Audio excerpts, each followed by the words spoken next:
Chapter 1. The hottest days were June and July. The scorching sun and scorching weather made the entire earth seem like a big furnace. Iron Ox Town. It was noon and the sun was high in the sky. Phew! On a long stone staircase. Qin Feiyong was walking up step by step. He was sweating all over and panting like an ox. The stone staircase slanted upwards at a 45-degree angle. There were a total of 999 steps leading to a huge palace. Every step was scorching hot under the scorching sun. Sweat dripped down and evaporated instantly. It made a sizzling sound. Qin Feiyong was only a 15-year-old youth, but he had maturity and steadiness that his peers did not have. He was 175 meters tall and slightly thin. His facial features were handsome, but his face was pale and bloodless. He gave people the feeling that he was a weak youth who was sick. No, not like. He was a sick person, and he was terminally ill. His life would end in 5 days. With 999 steps and this bad weather, even a normal person would not be able to reach the top, let alone a sick person like him. But stepping on this stone staircase was his only chance to survive. In fact, it could even change the fate of his life. 5 years ago, Qin Feiyong was the prince of the great Qin Empire. He had a noble status and extraordinary talent. At the age of 10, he had already become a 9-star martial master. At that time, he was known as a monster that only appeared once in 10,000 years. It could be said that he was the son that everyone looked up to since he was young. Among all the princes, he was the one who had the most hope to inherit the throne. He was also the favorite prince of the emperor. But, just as he was in his prime, with many halos around him, a sudden change suddenly came. Because of this change, he was forced by others to swallow the disaster spirit pill and was then ruthlessly expelled from the imperial palace, the great Qin Empire, and wandered to Iron Ox Town. The disaster spirit pill was an extremely vicious pill. Once taken, not only would one lose their cultivation and be unable to cultivate in the future, but they would also be plagued by illness all day long and could only live to 15 years old. In 5 days, he would be 15 years old. 5 years had passed. The great Qin Empire was still standing on this continent with the posture of a king, dominating all directions. What about him? In order to survive, he struggled bitterly here. He refused to accept this. He'd sworn countless times in his heart that he would return to the grand Qin Empire one day and make all those people who'd wronged him pay the price. The palace at the top of the stone steps was his only hope. Gradually, his legs were weak and sore. Every step up was extremely strenuous for him.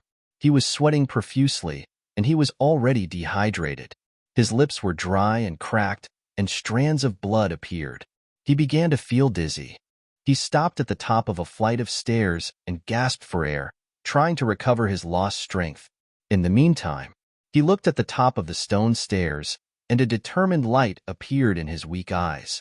At the end of the stone staircase, a majestic hall stood there.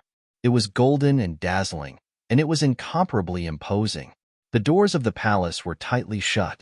Beside him stood a black stone tablet that was more than 10 meters tall. There were 2 eye-catching words engraved on it.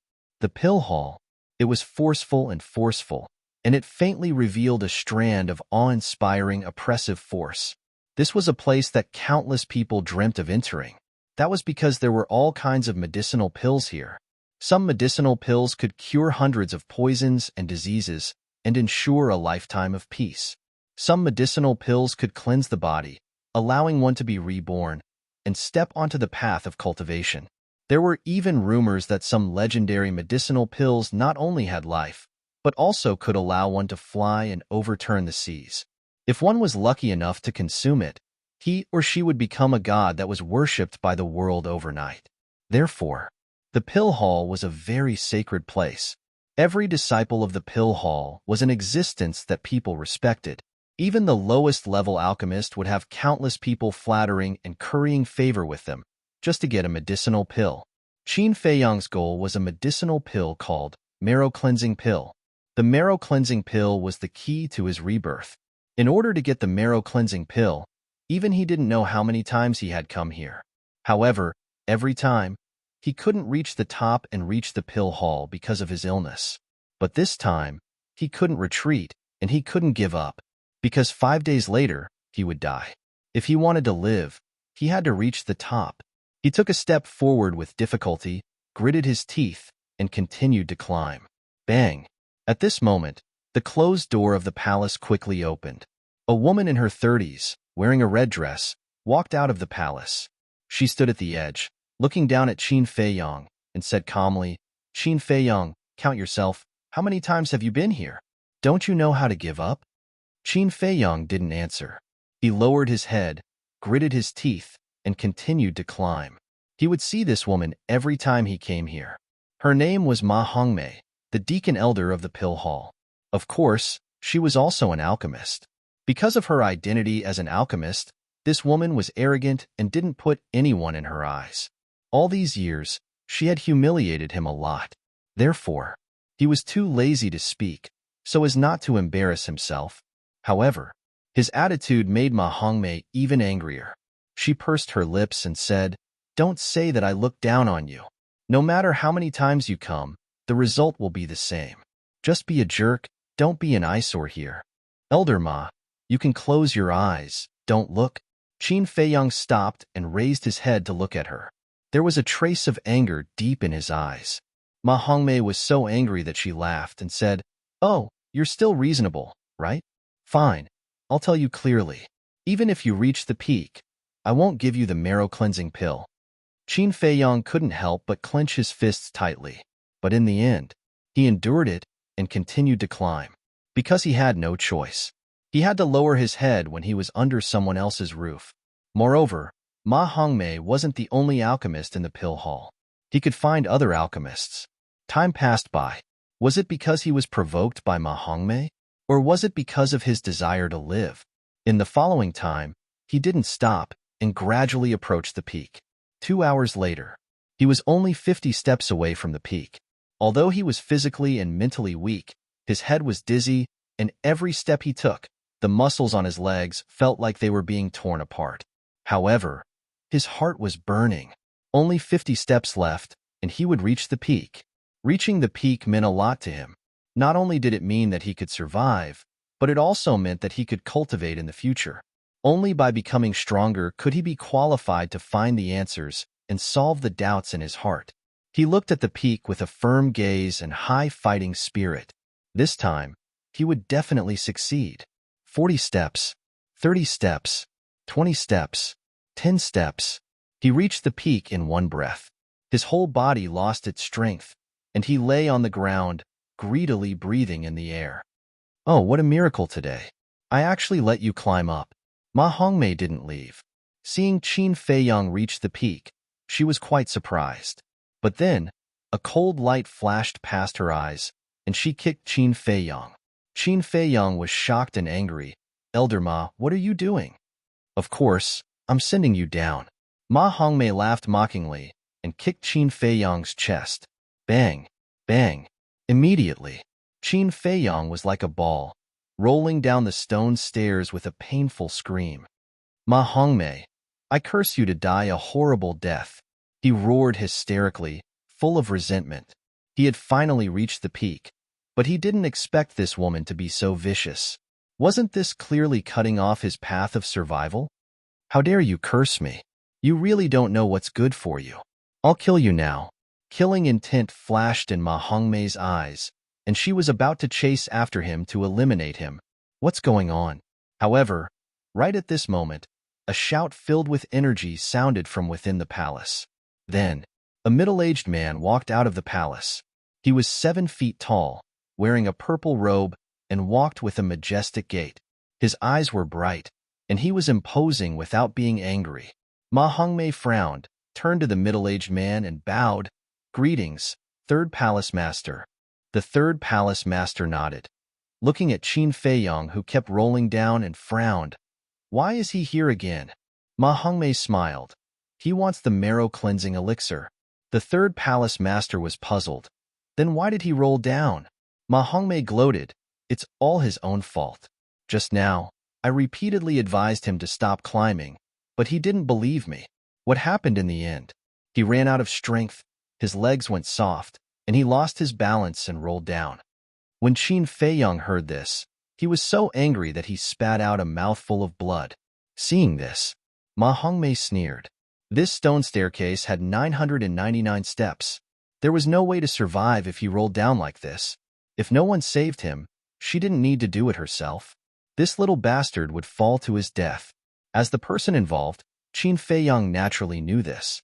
But when he reached the peak, his body was already sore and weak, and his limbs couldn't move.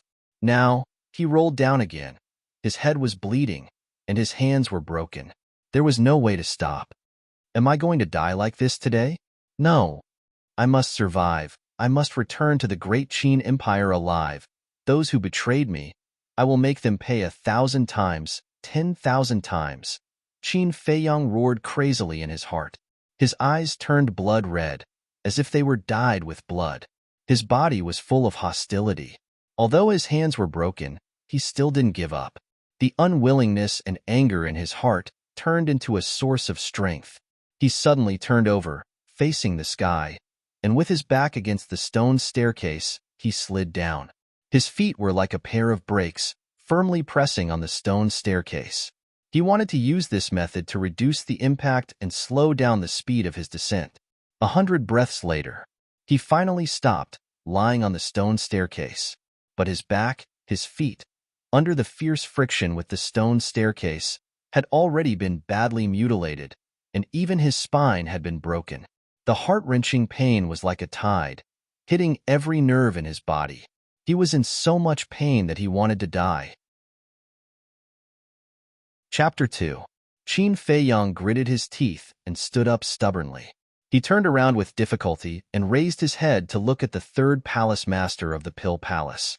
He said word by word, "Third palace master, Ma Hongmei is lying. I've already reached the peak. She kicked me down." The third palace master frowned and turned to look at Ma Hongmei with a questioning look. "You're really lucky to still be alive." Ma Hongmei humphed and said disdainfully, "What a joke. I'm the deacon elder of the Pill Palace. Why would I do such a despicable thing? Plus, I have no grudge against you. Why would I kick you?" Qin Feiyang was extremely angry. He almost went crazy. He looked at the third palace master and said, "I'm not lying. Please believe me. Don't blame others for your incompetence. If you want the marrow-cleansing pill, you have to rely on your own ability." The third palace master glanced at Qin Feiyang indifferently. He turned around and entered the palace, disappearing without a trace. Why? Why don't you believe me?" Qin Feiyang roared furiously. His entire body was filled with killing intent. "Why don't you take a look at yourself? Who would believe your nonsense? Let me give you a piece of advice. Don't spread rumors and create trouble. Otherwise, there will be no place for you in the Iron Ox town." Ma Hongmei smirked and left behind a threatening sentence. She turned around and walked into the Pill Palace. The door closed. Boom. The door was completely closed. Qin Feiyang stood on the stone stairs. He didn't move and stared at the Pill Palace. "I, Qin Feiyang, will return today's pain 100-fold in the future. Today, my blood has dyed this stone stairs red. In the future, I will let my blood dye the entire Pill Palace red." At this moment, his face was distorted and his eyes were filled with killing intent. He looked like a ferocious beast. He looked extremely ferocious. After that, he turned around with difficulty and walked down the stairs. But after taking 2 steps, he started to lose consciousness and his body started to sway. Seeing that he was about to fall down, he bit his tongue. Blood flowed out and his consciousness became much clearer. Then, he kept biting his tongue. He almost bit it off. His pride didn't allow him to fall on the stone stairs. After an unknown amount of time, he finally walked down the stone stairs. Along the way, he had long since reached his limit. The moment his foot touched the ground, he directly fell to the ground, closed his eyes, and fainted. Soon, a white-haired old man came in front of Qin Feiyang. Looking at Qin Feiyang lying in a pool of blood, his eyes turned slightly red. The old man raised his head and looked at the pill hall. A cold light flashed in his eyes. After that, he carried Qin Feiyang and ran out of the town along the street without saying anything. Iron Ox Town was a small town with a population of several tens of thousands. At this moment, it was almost evening. As the sun set, the weather gradually turned cold. The residents of the town walked out of their homes one after another. Some people wandered around the streets to buy some necessities. Some people gathered in groups of twos and threes, chatting about anything under the sun. There were also some people who formed groups and left Iron Ox Town to hunt in the deep mountains outside. After all, as long as one was human, they needed to live. The so-called life was nothing more than food and wealth. When these people saw Qin Feiyong and the old man, they all showed sympathy in their eyes. Obviously, the two of them weren't strangers in the town. Surrounding the town was an endless mountain range. There were wild beasts everywhere. It was extremely dangerous. Basically, no one dared to go in to hunt alone. However, the old man carried Qin Feiyong and went straight into the deep mountains in the east. He was familiar with the route and avoided the wild beasts along the way. After running for about 1 li, the old man appeared in front of a lake. The lake was about 100 zhang wide. The lake water was clear and rippled. A cool breeze blew gently, making people feel refreshed. Around the lake, willows swayed in the wind, releasing the vitality of youth. On the left, there was a small wooden building. It only had 2 floors. It didn't have a gorgeous appearance. It was simple and plain. However, it looked very warm, peaceful, and peaceful. This was Qin Feiyong's home. The old man carried him and walked into the small wooden building. He went up to the 2nd floor and entered a room. He gently placed Qin Feiyong on the bed. Then, he hurriedly left the room. Soon, he came in with an iron basin and sat by the bed. He wrung out the towel and wiped the bloodstains on Qin Feiyong's body. After wiping, the old man looked at Qin Feiyong lovingly. His eyes were filled with tears and blurred his vision. "No, don't. Why? Why do you treat me so cruelly? What did I do wrong? Uncle Yuan, don't leave me. I only have you as my family now. Don't let me become an orphan." Qin Feiyong seemed to be having a nightmare. He suddenly roared and his face was full of pain. The old man hurriedly grabbed Qin Feiyong's hand and softly comforted, "Feiyong, don't be afraid. Uncle Yuan didn't leave. Uncle Yuan will always be with you and will never leave." Until then, Qin Feiyong gradually calmed down. However, his tightly knitted brows didn't relax. Uncle Yuan looked at him and felt pain in his heart. Tears burst out of his eyes. Suddenly, he seemed to have made a decision. He suddenly got up and hurriedly went downstairs. Soon, a low rumbling sound came from downstairs. No one knew what he was fiddling with. Not long after, he hurriedly returned to his room and sat by the bed.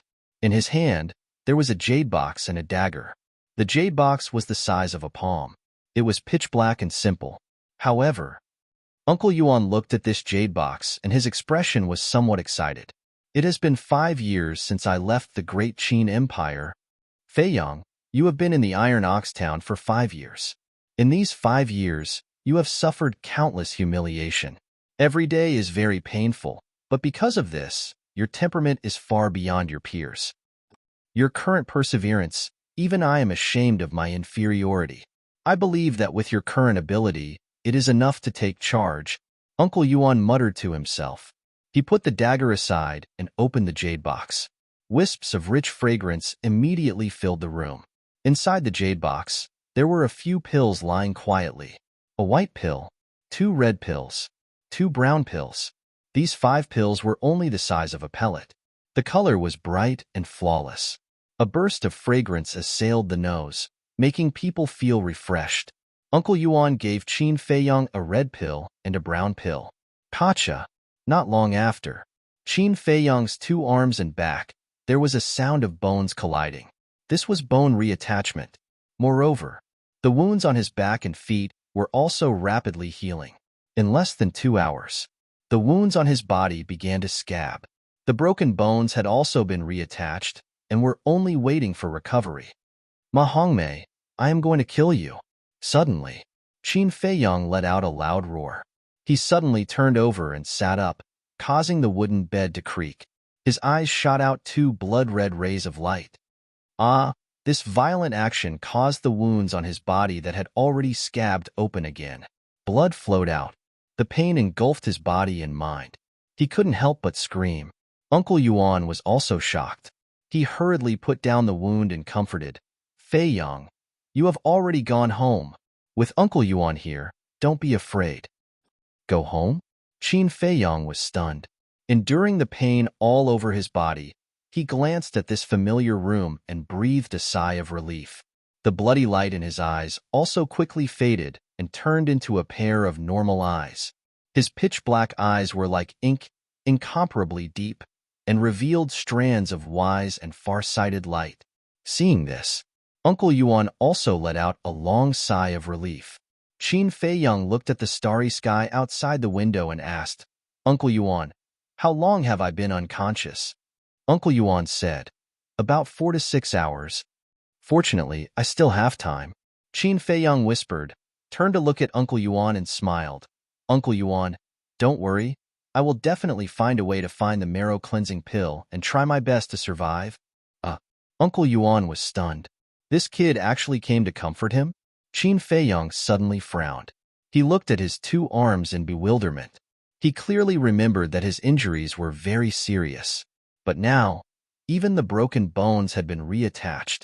As the saying goes, it takes 100 days to recover from a serious injury.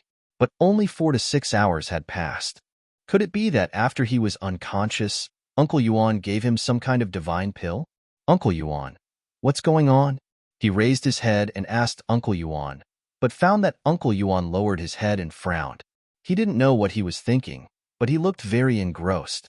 He couldn't help but have a trace of doubt in his eyes and was about to ask, Shoo. Uncle Yuan suddenly put his finger to his mouth and made a gesture to him to keep quiet. Then, Uncle Yuan walked to the window as if he was admiring the night scenery. At this time, it was already late at night.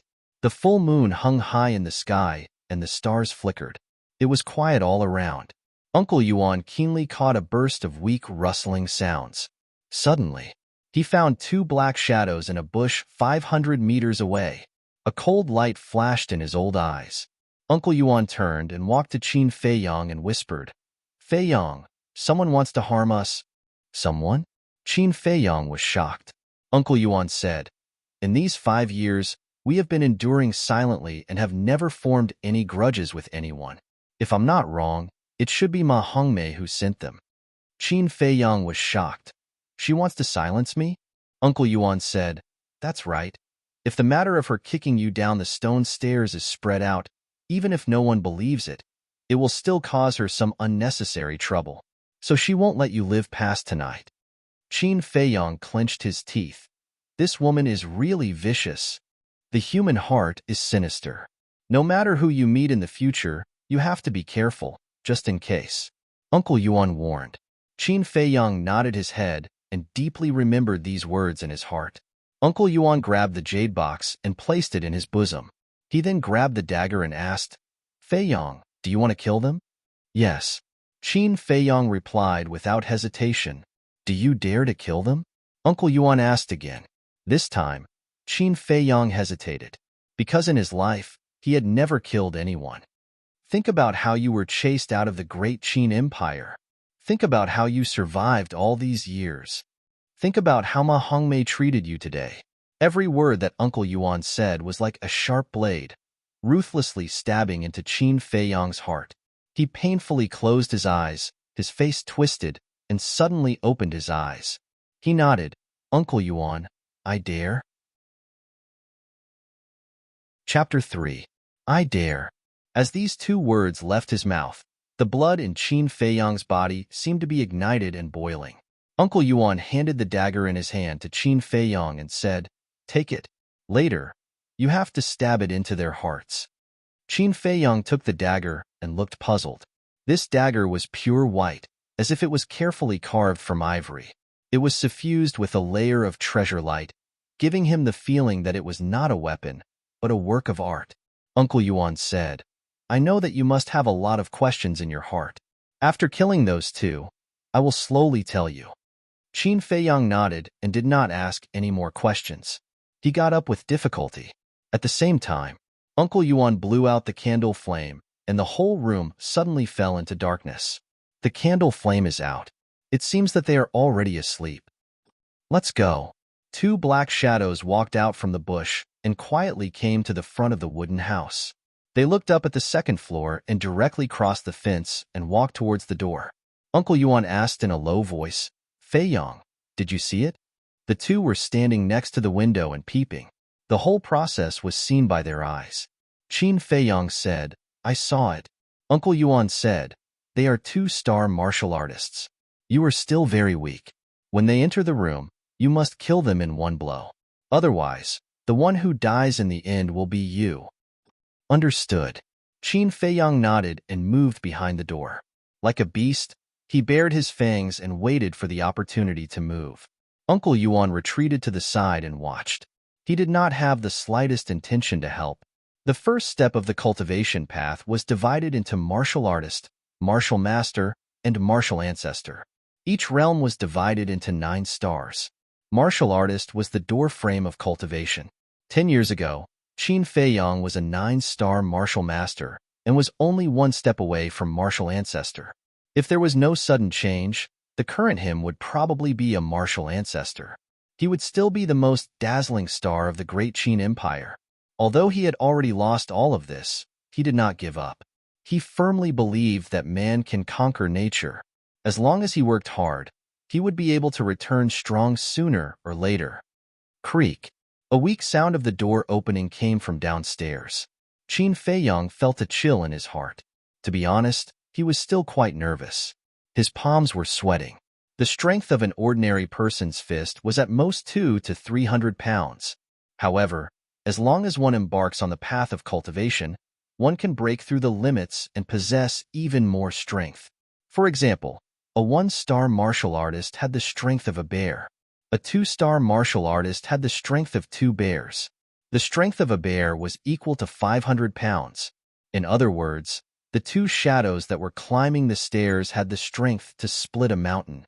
What about him? Now, not only was his body weak and sickly, he was also seriously injured. Facing 2 2-star martial artists, even if it was a sneak attack, he did not seem to have any chance of winning. You have to believe in Uncle Yuan. In this world, anyone can harm me, but Uncle Yuan won't. This dagger is definitely not an ordinary item. The faint sound of footsteps came from afar and approached the door of the room. Qin Fei Yong muttered to himself. He tightened his grip on the dagger and held his breath. Fei Yong, killing enemies in adversity can make you more mature and steady. After killing these 2 people, Uncle Yuan will give you the marrow cleansing elixir and let you regain your former glory. Uncle Yuan clenched his fists and muttered to himself in his heart. Creak. Finally, the door was pushed open. 2 shadows tiptoed into the room. At this moment, Qin Fei Yong was like a furious lion. He raised the dagger in his hand and stabbed towards the back of the person behind him. Under the moonlight, the blade of the dagger shone with a terrifying cold light. Gotcha! The dagger was astonishingly sharp. It easily cut through the person's skin and hit the heart. Screams could be heard. It's so sharp. At the same time, as he used too much force, Qin Fei Yong's bones that had just been reconnected broke again. The sharp pain made him break out in cold sweat. However, he was very excited. The sharpness of the dagger was far beyond his imagination. He endured the sharp pain. The other hand grabbed the dagger. Like a hungry tiger pouncing on its prey, he pounced on the person in front of him. Murderous intent flashed in his eyes. He stabbed the dagger into the person's back. Gotcha! His arm was broken once again. Everything happened too suddenly. Before the 2 shadows could react, they breathed their last and fell to the ground. Uncle Yuan took out a match and lit the candle. The room was lit up again. 2 corpses were seen lying on the ground. Blood was gushing out. Their eyes were wide open. They were filled with fear and despair before death. There was also deep disbelief. When they came, they were very confident. They even felt that the sneaky assassination was somewhat redundant. Given their abilities as 2-star martial artists, they could easily kill the 2 of them. However, they never expected that they would die under Qin Fei Yong's dagger. Until death, they could not figure out what was going on. Qin Fei Yong stood in front of the 2 corpses. The dagger in his hand was already stained with blood. Drops of blood were constantly dripping from the tip of the dagger. His body and face were also stained with blood. At this moment, he looked like a blood-soaked Azura. Two broken arms hung weakly in front of his chest. He was panting heavily. His face was extremely pale. Clang clang. The blood-stained dagger fell from his hand and hit the wooden plank. There was an ear-piercing sound of metal. He quivered and looked up at Uncle Yuan, who was standing beside the candle flame. Uncle Yuan, did you see that? I killed them. I did it. Uncle Yuan nodded. His old eyes were filled with gratification. Crackle, crackle, crackle. But at this moment, the sound of firewood burning suddenly entered their ears. Immediately after, the two of them only felt a wave of heat sweeping towards them. Uncle Yuan's expression changed. He hurried to the window and saw that the firewood piled up in the small courtyard had all started to burn. The fire was fierce and it was a few meters high. The hot and dry weather made everything extremely dry. The shrubs and weeds around the wooden building were quickly ignited. The fire spread rapidly. In the blink of an eye, this place turned into a sea of fire. The pungent smoke and the scorching heat shrouded the entire wooden building. The wooden building was also being engulfed by the fire. How could this be? Qin Feiyong walked with difficulty to Uncle Yuan's side. When he saw the situation outside, he was instantly shocked. Hee, let's see how you're going to escape this time. An ear-piercing sneer came from outside.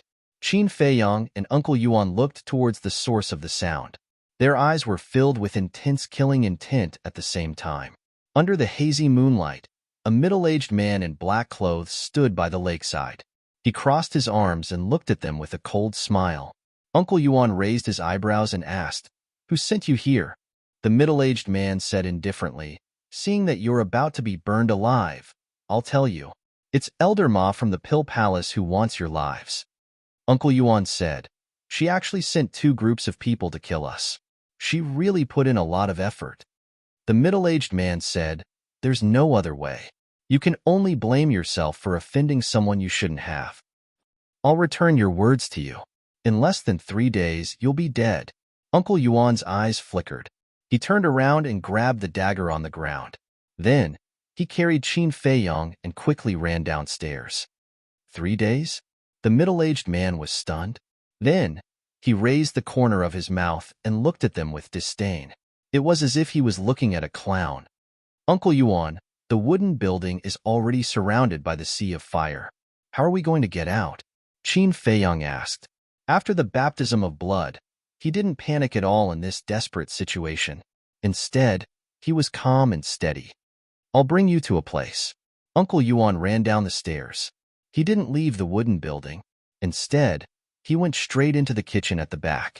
The kitchen was simple, but it was clean and tidy. He walked to a corner and pressed his old hand on the wall. The place immediately caved in. Rumble. Accompanied by a low rumble, a crack appeared on the ground beside his feet. There was actually a secret room underground. The secret room wasn't big. It was only about 3 meters wide. In the center, there was a green stone table. It was as flat as a mirror. The stone table was empty. In addition, there was nothing in the secret room except for the green stone table. Uncle Yuan jumped down and landed in the secret room. After placing Qin Feiyong flat on the stone platform, he turned around and walked to the front of a wall. His big hand pressed against the wall, and the entrance at the top quickly closed. After doing all this, Uncle Yuan let out a sigh of relief. He walked to Qin Feiyong's side and said with a smile, "Don't worry, the walls of the secret room are all made from a very special kind of stone. It has the effect of insulating heat and cold. Rest assured and recuperate here." Qin Feiyong nodded and looked at Uncle Yuan without blinking. After this series of changes, he suddenly felt that the old man in front of him was covered with a layer of veil. He couldn't see through him. He asked, "Are you really Uncle Yuan?" Uncle Yuan smiled and said, "Silly boy, if I'm not Uncle Yuan, who else can I be?" Qin Feiyong said, "But why do I feel that you're so unfamiliar now?" Uncle Yuan was silent. Outside, the wooden building was already engulfed in flames. The fire waves reached dozens of feet high and illuminated half the sky. Everything was quickly turning into ashes in the raging fire. Mission completed. The middle-aged man smiled coldly and turned around to leave. Soon, he blended into the forest and disappeared without a trace.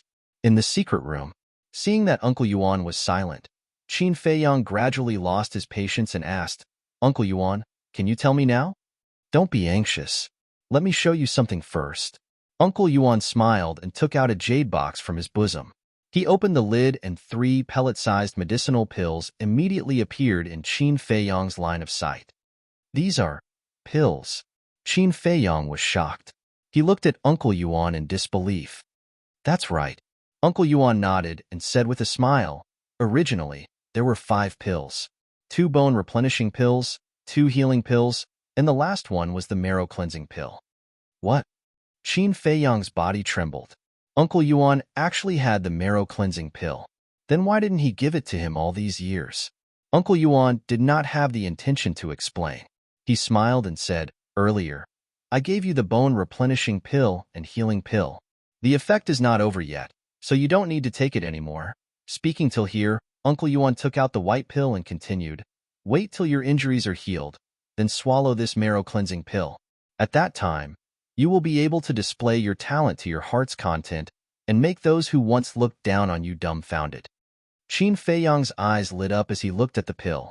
When he thought about how he was about to remove the poison of the disaster pill, his heart was excited. Uncle Yuan smiled and said, "Have a good sleep first?" "All right." Qin Feiyang nodded and abandoned all distracting thoughts. He closed his eyes and quickly fell asleep. This time, he slept especially peacefully and soundly. Even between his eyebrows, a trace of a smile could be seen. Uncle Yuan's eyes were filled with love, and his face was full of smiles. But suddenly, the love in his eyes disappeared and was replaced by strands of cold light. "Ma Hongmei, if it was in the past, I would have killed you when you kicked Feiyang down the stone stairs. But now, I won't. I will wait for Feiyang to wake up and let him chop off your head with his own hands. I will use your blood to dye the Pill Palace red." At this moment. Chapter 4. The fire burned for 2 hours before gradually extinguishing. The land within a radius of a few hundred meters was burned to ashes. A light breeze blew, and black ashes fluttered in the sky, covering the moonlight and starlight. Rumble. A certain part of the ground cracked open, and Yuan Bo jumped out, scanning the surroundings. The fire had just been extinguished, and the heat waves were rolling, enough to roast a person, but Yuan Bo was in the middle of the heat waves, not affected at all. Suddenly, he waved his sleeves, and a strong wind blew in this place. The rolling heat waves in this void quickly surged into the distance. After this place cooled down, he raised his head to look at the starry sky, and his old eyes revealed a touch of sadness, a touch of gratification, and a touch of reluctance.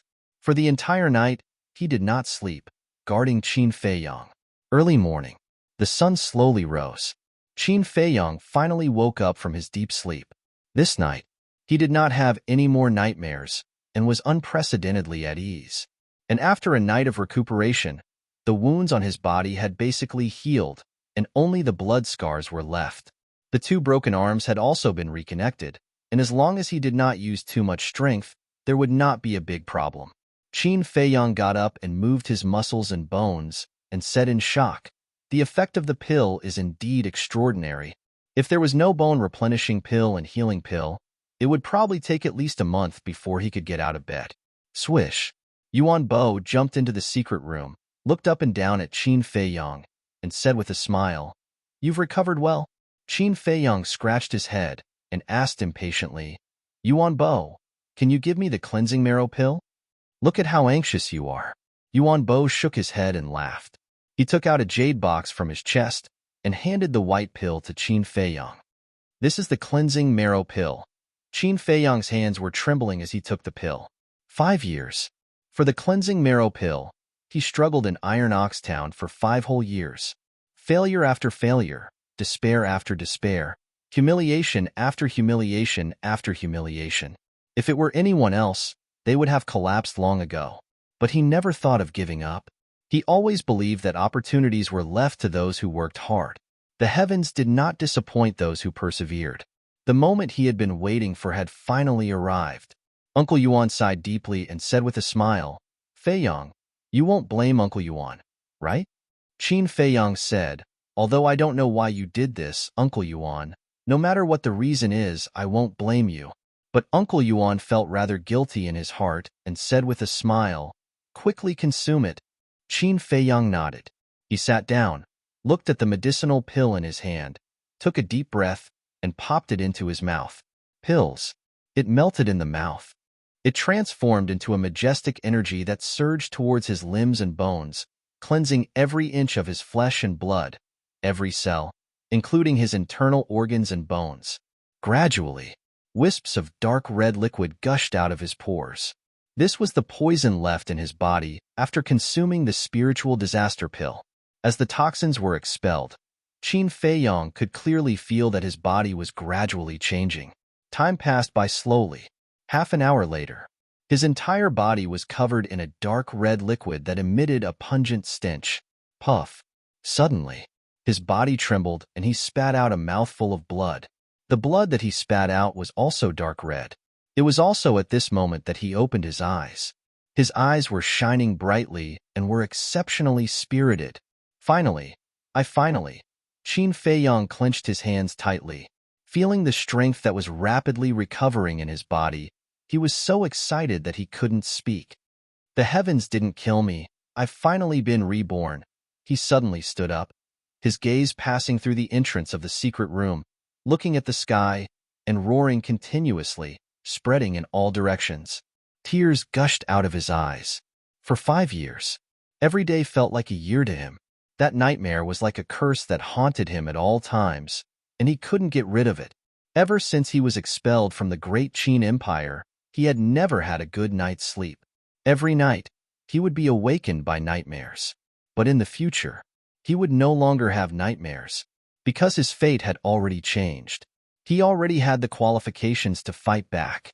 Although he was still very weak now, to the extent that in the eyes of those people, he was even less than an insignificant ant, but he believed that one day, he would be able to openly step into the imperial capital of the great Qin Empire and take back everything that belonged to him. Uncle Yuan was full of smiles and didn't disturb him. In these 5 years, he had seen all the grievances that Qin Feiyang had suffered. Now that he had been reborn with great difficulty, he would give him some time to properly vent. At the same time, in a place hundreds of meters away, there was a forest. A young girl of 14 or 15 years old was running while panting. Although she was still young, her skin was whiter than snow, and her facial features were exquisite. Her jet black and beautiful long hair was tied up with a white ribbon. She was wearing a set of black tight clothes that vividly showed off the young girl's figure. At the same time, she appeared valiant and very capable. But at this moment, her smooth forehead was tightly wrinkled, and her clear and bright eyes were filled with worry. Big Brother Feiyang, I stole a lot of medicinal pills from home. You must wait for me, she kept muttering. In her hand, she was holding an exquisite cloth bag. This was a Qinkuan bag. Just like its name, there was a universe inside, and it was specially used to store things. Suddenly, she stopped and looked at the sky. A long howl could be faintly heard. It's Big Brother Feiyang's voice. Strange. The people in town are saying that he was seriously injured and unconscious, and was carried back by Uncle Yuan. Why did he wake up so quickly? What is he shouting about? The young girl in tight clothes continued to run towards the direction of the lake with a stomach full of doubts. After running out of the forest, she raised her head and looked at the shore of the lake. Her face suddenly turned pale. How could this be? Big Brother Feiyang, Uncle Yuan, where are you? I am Yi. Come out quickly, she shouted anxiously as she ran. In the secret room, when Uncle Yuan heard the shout, a smile crawled up his old face. Carrying Qin Feiyang, he jumped out and landed on the ground, saying, Feiyang, quickly go wash up. Don't let Yi see you in such a sorry state. Take the dagger and wash it while you're at it. Qin Feiyang took the dagger, looked up at the young girl who ran over and smiled. This girl came really fast. After that, he glanced at the black ash on the ground, and a cold light flashed in his eyes. He ran towards the lake and plunged into the cool lake water. He suddenly felt hale and hearty. One word to describe it, cool. At the same time, Uncle Yuan stomped his foot hard, and the ground collapsed. In an instant, The secret room was buried by mud. Then, with a smile, he greeted the girl. The girl's name was Linny. She was the pearl of the family master of Iron Bull Town's Lin family. She was also the first friend that Qin Feiyang made after coming to Iron Bull Town. Their relationship was very good. Lin Yi ran to Uncle Yuan. Before she could catch her breath, she asked, "Uncle Yuan, what's going on?" Uncle Yuan smiled bitterly and said, "Last night, Uncle Yuan accidentally knocked over the candlelight and burned everything here." Linny was furious and hurriedly said, "Are you and Big Brother Feiyang injured? I brought a lot of medicinal pills. You can see if there's anything useful." As she said, she handed the Cosmos bag in her hand to Uncle Yuan. "No need, no need. Feiyang and I are fine." Uncle Yuan waved his hand with a smile. After that, he frowned again and asked, "Tell Uncle Yuan honestly. Did you get your father's permission to take these medicinal pills?" Lin Yi shook her head and said, "My father has always been prejudiced against you. If I ask him for it, he will definitely not give it to me. I sneaked out when he wasn't paying attention." You are too presumptuous. You actually stole the medicinal pills from the family." As soon as the voice fell, an angry shout rang out. "Oh no, why did my father follow me?" Lin Yi's body stiffened, and her face turned pale. Uncle Yuan looked at the source of the voice and saw a middle-aged man in white striding towards them. His face was full of anger. "The visitor is not friendly." Uncle Yuan sighed secretly. He turned to look at Lin Yi and smiled. "Don't be nervous. Uncle Yuan will explain for you." Lin Yi nodded. She was still a little worried and scared. She didn't even dare to look at her father. Uncle Yuan greeted and smiled. "Family Master Lin, long time no see." Family Master Lin stopped and frowned. "Am I familiar with you?" Uncle Yuan's expression stiffened. He smiled and said, "Family Master Lin, anger is harmful to your body. Please calm down." Family Master Lin said, "I don't want to talk nonsense with you. Let me ask you. Yi stole the medicinal pills from the family. Is it for Qin Feiyang?" Uncle Yuan nodded. "I knew it. It's really hard to guard against a thief in the family. After we go back, see how I will deal with you." Family Master Lin glared at Yi fiercely and looked at Uncle Yuan. "Yi is still young and insensible, but you are already so old. Don't tell me you are also insensible. Do you know how precious medicinal pills are? It is a waste to use it on Qin Feiyang." Uncle Yuan frowned and said, "Family Master Lin, I have always respected you. Please respect others." The Lin family's patriarch said disdainfully, "Respect also depends on who the person is. Scoundrels like you and Qin Feiyang are simply scurrying rats. For me to stand here and talk to you is already giving you enough face." Uncle Yuan clenched his hands tightly, making cracking sounds. Lin Yi mustered up her courage, looked up at her father, and said, "Father, Uncle Yuan and Brother Feiyang are both upright gentlemen. They are not rascals." "Shut up." Family Master Lin was furious and shouted, "Refuting me in front of him. Do you want to rebel?" "I dare not." Lin Yi lowered her head again. She was so aggrieved that tears flowed out. "Humph." Family Master Lin snorted from his nose, looked at Uncle Yuan coldly, and said, "Qin Yuan, let me tell you. From today onwards, you and Qin Feiyang can forget about getting anything from Yi." "Lin Yi, why are you still standing there? Go now." "Yes," Lin Yi responded. She lowered her head and walked toward her father. "Family Master Lin, please wait." At this moment, Qin Feiyang walked out from behind a willow tree. The dirt on his body had been washed away, but his clothes were burned by the fire. He was still wearing the original tattered clothes. At this moment, his face was a little gloomy. Originally, he sneaked ashore and wanted to give Lin Yi a surprise, but he did not expect to hear this. Uncle Yuan was his only family member now. He could be humiliated, but he would never allow anyone to humiliate Uncle Yuan. Uncle Yuan pulled Qin Feiyang and said, "Feiyang, forget it. We didn't do anything wrong. Why should we forget it?" Qin Feiyang lightly pushed Uncle Yuan away and walked in front of the Lin family's patriarch. He looked straight at the Lin family's patriarch and said, "Lin family's patriarch, today you have to clearly explain what exactly Uncle Yuan and I have obtained from Yi all these years." Chapter 5. Looking at Qin Feiyang's aggressive gaze, the Lin family head frowned slightly. This kid didn't even dare to breathe loudly when he saw him before. Why is he so tough today? After taking a closer look, there was a hint of surprise in his eyes. Why do I feel that this kid looks a little different today than before? He seems to be a little stronger and tougher than before. The sickly look on his face seems to have disappeared. But he didn't think much about it and said lightly, "You know best what you got. Don't come to E again in the future. Otherwise, don't blame me for being ruthless and breaking your legs." He pulled Lin E and left without looking back. Qin Feiyang was about to catch up, but Uncle Yuan stopped him and shook his head. "You don't have to prove it to anyone. As long as you have a clear conscience, it's fine." But Qin Feiyang frowned.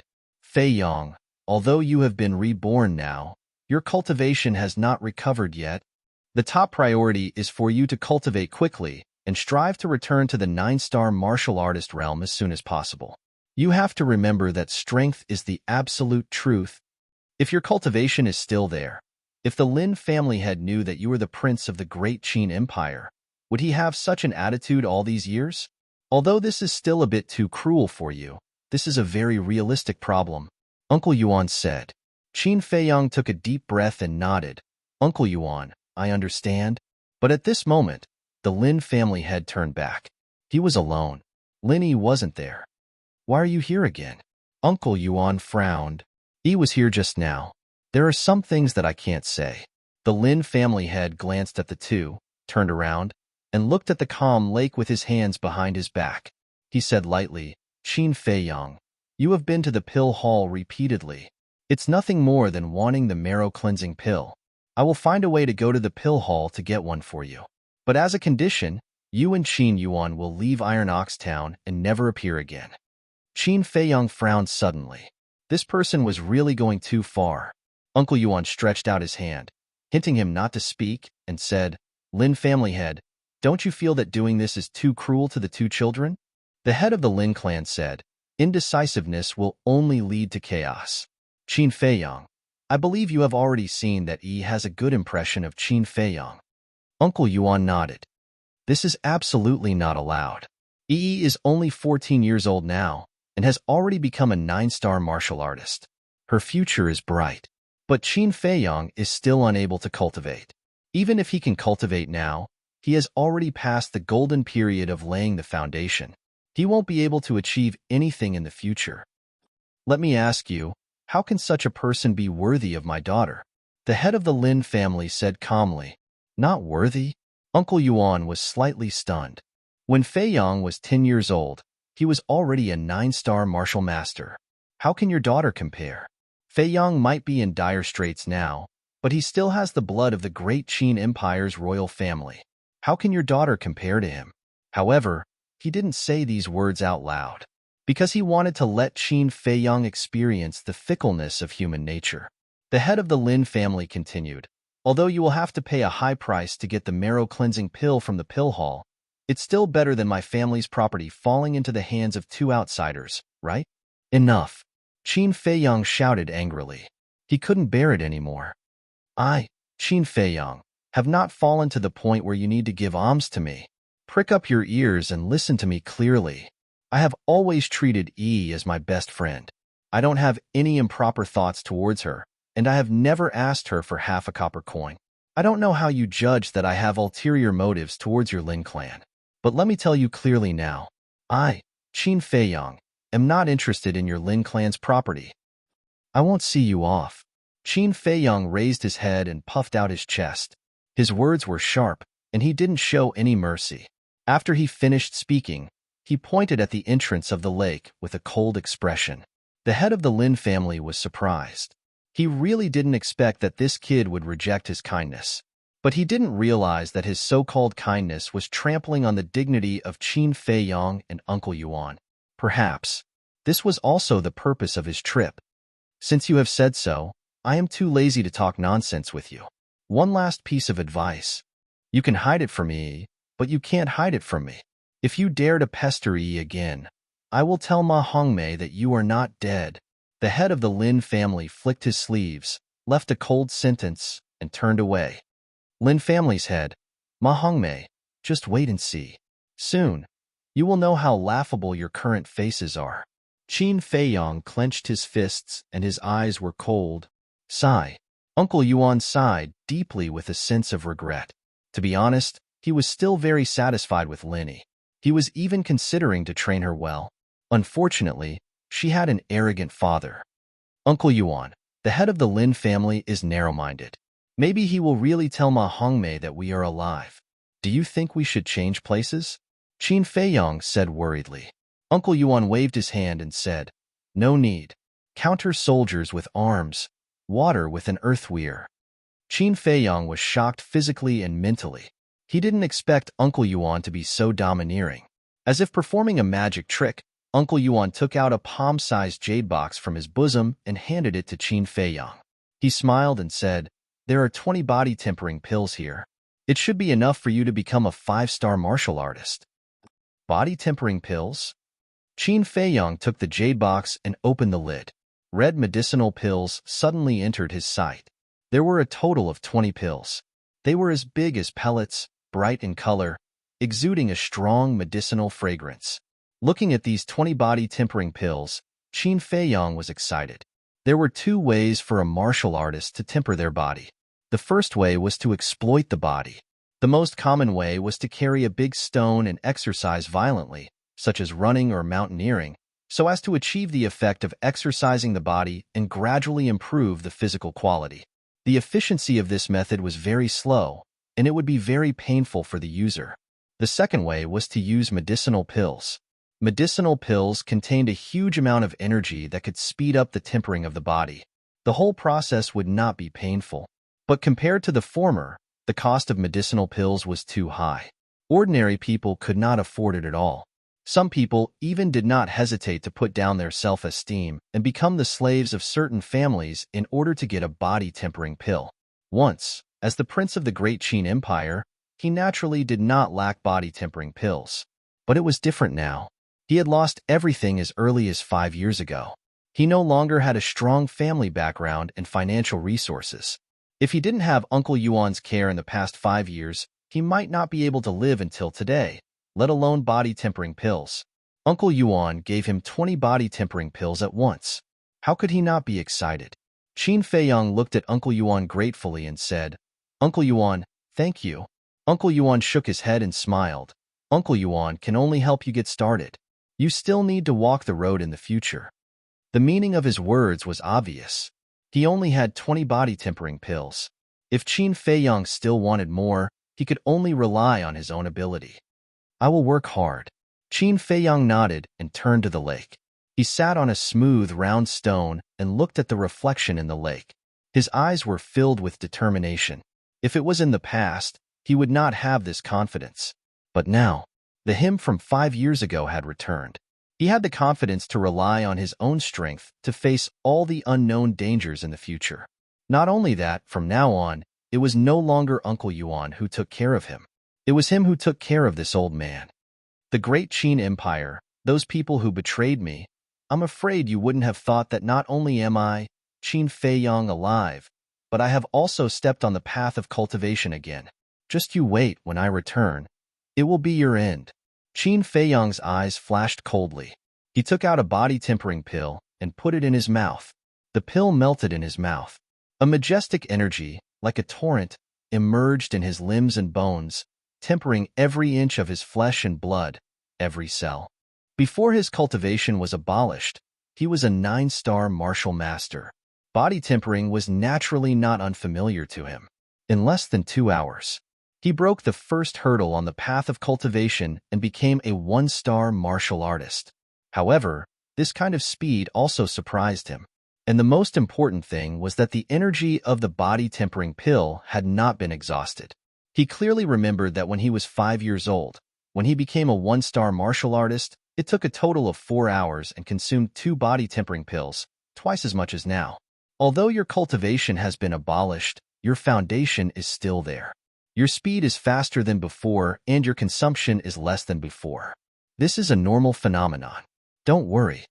Uncle Yuan's voice entered his ears. I see. Qin Feiyong came to a sudden realization. He put aside his doubts and continued to temper his body. One day and one night, his cultivation soared like a rocket.